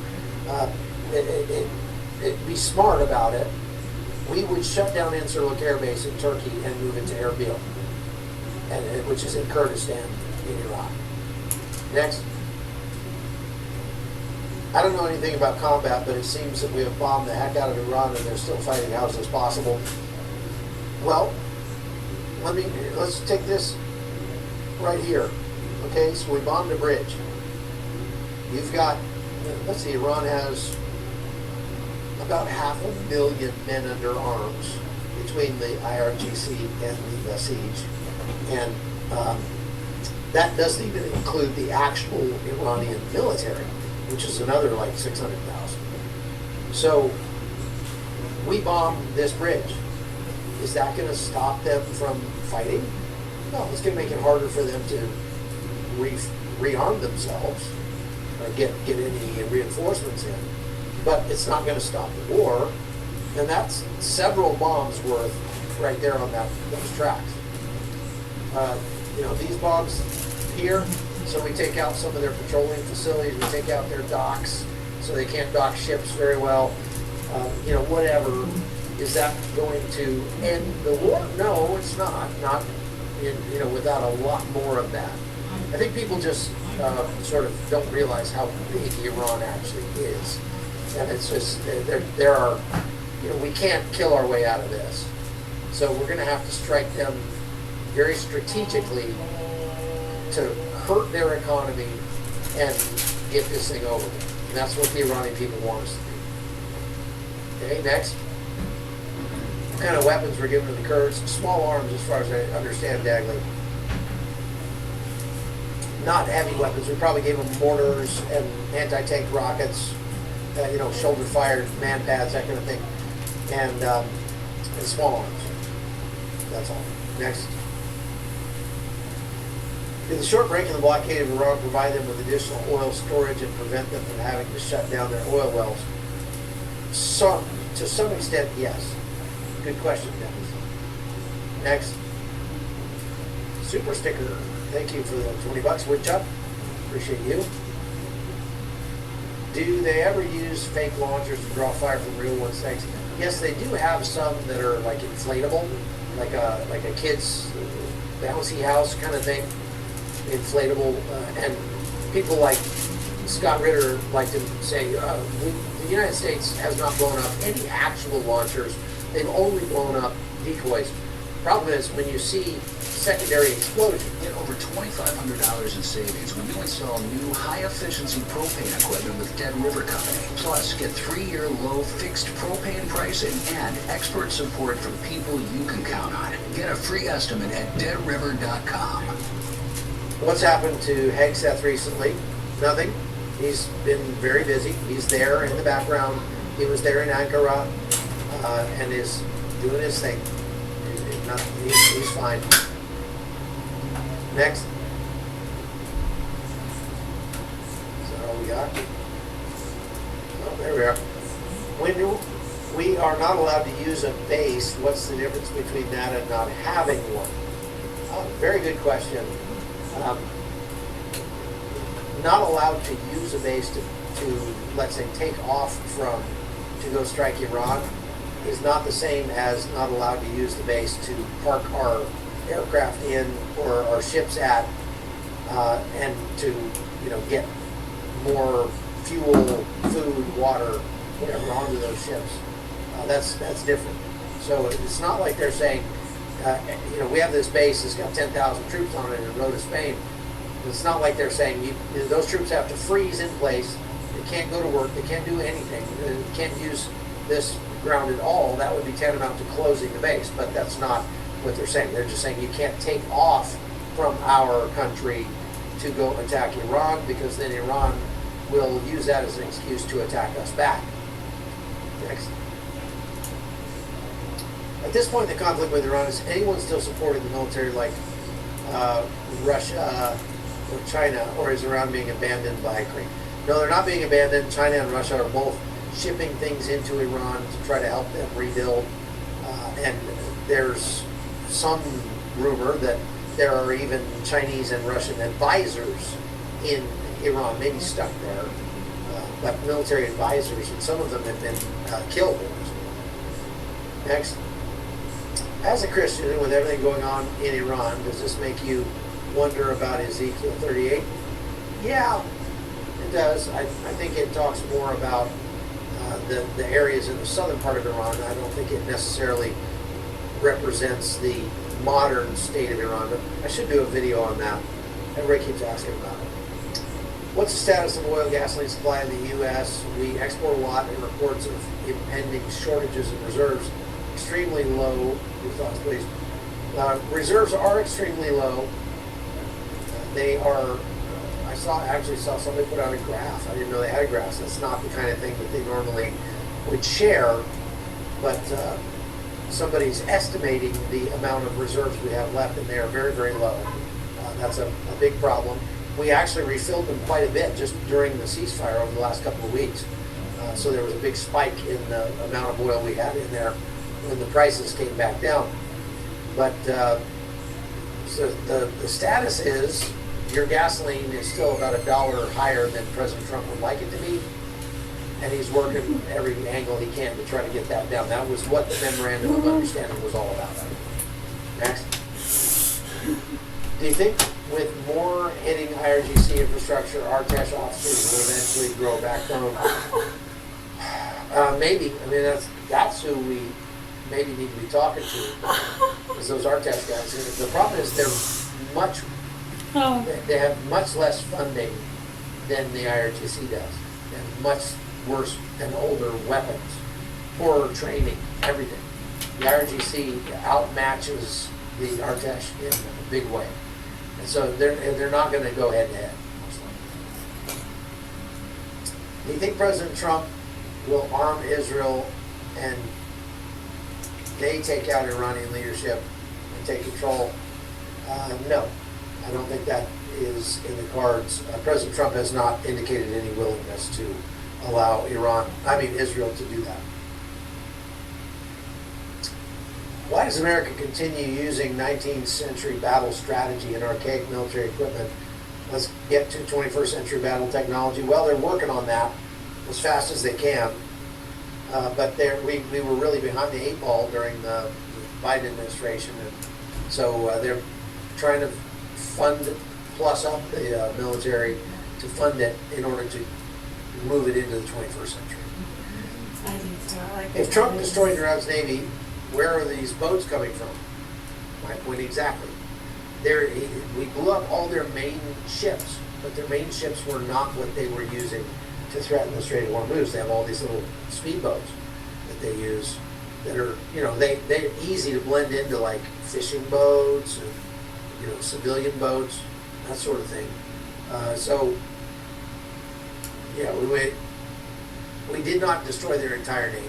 And the part of their Navy that isn't destroyed is the part that's giving us a headache right now. This again goes to the point I keep making that President Trump might be right about us destroying all their ships and their Air Force and everything like that, but that doesn't mean we won militarily. He doesn't understand what it means to win militarily. It's not to hit them harder than they hit you. It's to hit them until they cannot get back up. And there's a big difference there. Big difference. Next. What's the purpose of bombing a little here and a little there and far away from Tehran, and where are the IRGC? Well, we are targeting the IRGC. We hit command centers, we hit barracks. The thing is, the IRGC are not going to gather up in one place on a military base and make it easy for us to schwack them all. They're hiding in the mountains. I've even seen some reports that they're literally like camping in the wilderness, very distributed, so that they won't all be killed. But we did bomb an IRGC barracks last night, so there's that. Why is it that when Iran attacks its neighbors, it always hits Kuwait and Bahrain? Because they don't have a lot of long-range missiles left, and Kuwait and Bahrain are within range of their short-range missiles, which they have a lot more of. I think it's telling that they haven't attacked Israel directly since the resumption of hostilities, and that's probably because they just don't have very many of those left, and they're afraid of what Israel will do to retaliate. Iran wants to sell Hormuz per ship subscription model, while the USA wants lifetime ownership via one-time payment.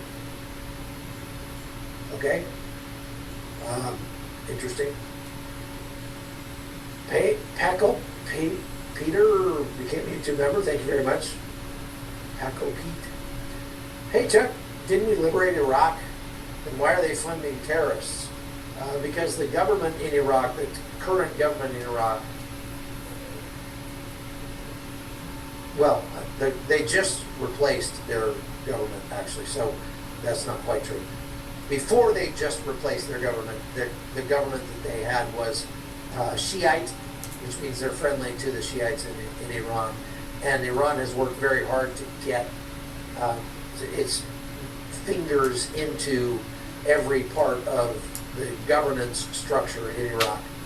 And that's why.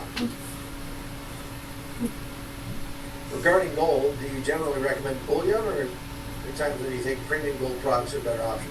No, I only buy bullion. Yeah. Next. What would it take to destroy the IRGC there? And isn't it just a Hydra? If it's a dumb question. What it would take to destroy the IRGC is to take away their funding, just like what Ukraine is doing to Russia right now. Ukraine struck another 14 vessels yesterday in the Sea of Azov overnight. 12 tankers, a cargo ship, and a tug. That makes a total of 35 Russian ships targeted in the last 96 hours. That is massive. And they are really making Russia hurt financially to the point where We're not going to be able to continue this war. That's what we have to do to the IRGC. We should take a page from the Ukrainians. Next. Thank you for the $9 super sticker. Appreciate that. Over the course of Iran selling oil, how much inventory did they get? How much inventory did they get? I'm not sure what you mean by that. How much did they sell? Not very much.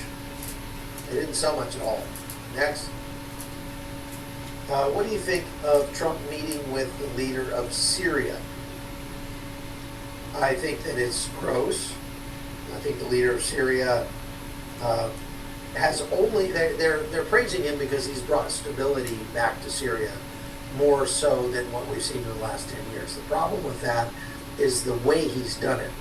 It's by basically cozying up to the worst people in Syria and putting them in positions of power, imposing Sharia law in the areas they control, and striking at our allies, the Kurds. So all of those things mean that Ahmed al-Shara should not be trusted. We shouldn't be giving them money. We shouldn't be working together. You know, we sent troops, U.S. troops, to Syria to work with al-Shara's guys and train them up to be better soldiers. And in the process of doing that, one of our soldiers was killed by one of the guys they were supposed to be training. They hate us so much that even when we go try to help them, they try to kill us. So, crazy. Next. Me? Oh, was that it? Okay. Well, folks, go to chuckholton.com if you haven't already and become a sponsor over there to get lots of extra content and phone calls with me, like we got one coming up Saturday, and access to my books and movies and other things that I've got over there, all of the different reporting I do for Newsmax and CBN and whatever I'll put up over on chuckholton.com. You can subscribe over there for free. We've got more than 20,000 subscribers, but a supporter is really where it's at. You get lots of extra stuff. So do that, and if you want merch, go to holtonnewsstore.com. And if you want to get on one of our tours, we got one coming up to Panama next October. We got one coming up to Croatia next June, and we will be laying one on in June for Armenia as well. Go over to hotzonetours.com and take a look at what we have to offer over there. Okay, that's all we got for today, folks. Thank you very much for watching the Hot Zone. I hope you have a great rest of your day. We'll see you next time.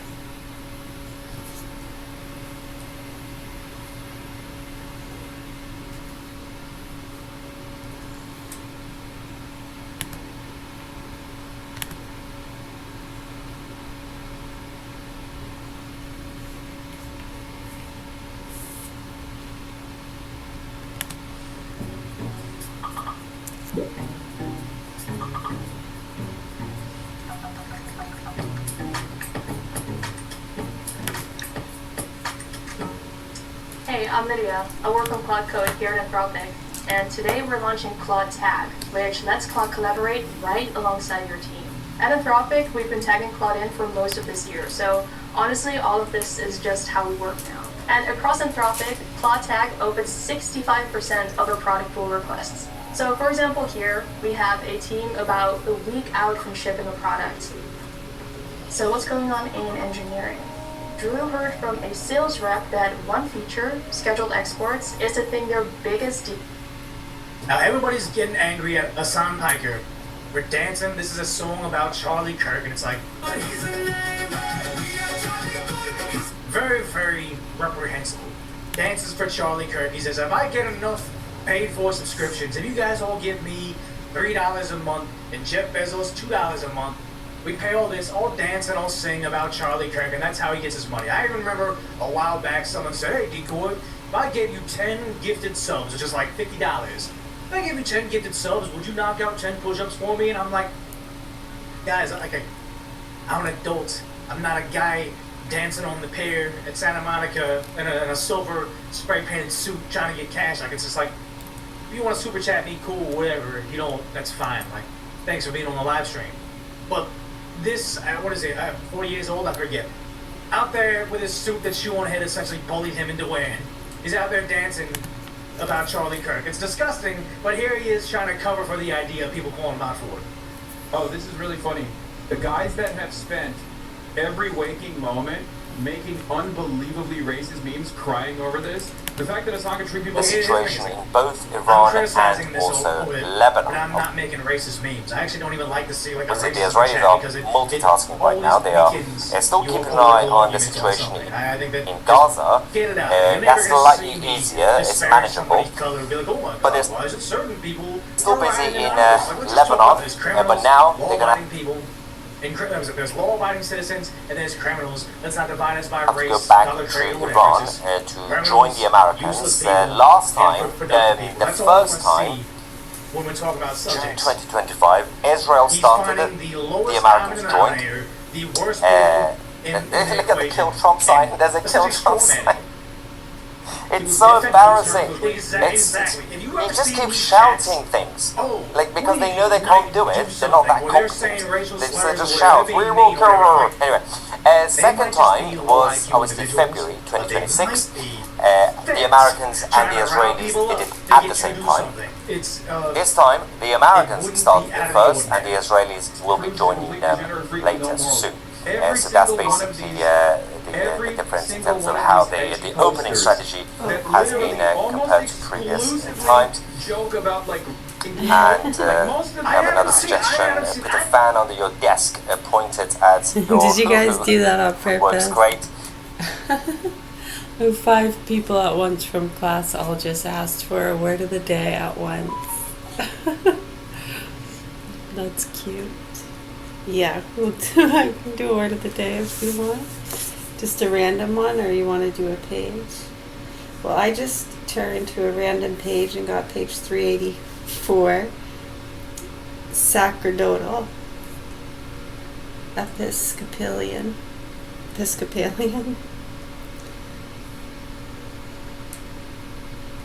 Pontificate. Apostolic. Ultramontane. Ultramontane. There we go. That can be the word of the day. Circumcision is on the next page. Eucharist.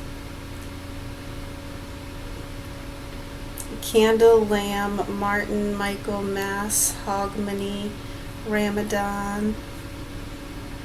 Perform service, do duty.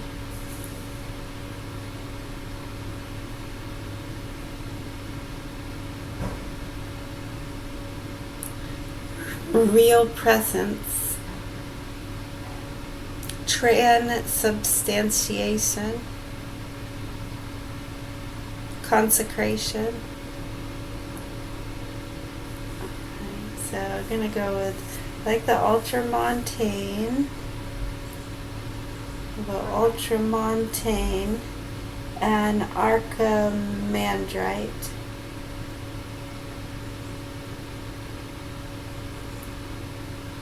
Archimandrite, okay.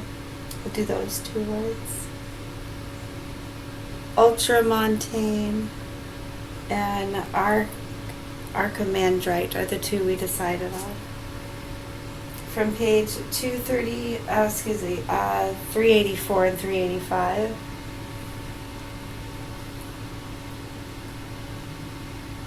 Incumbency. Oh yeah, I see that. All right.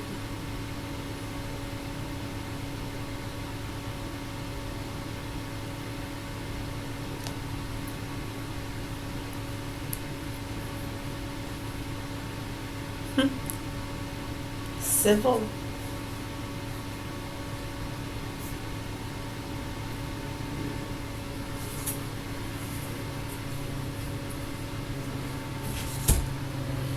Thank you for the request. Yeah, we'll probably do some reading a little bit later. I'm going to stop this video and start a new one. Holy smokes, this one's at 3 hours and 27 minutes already.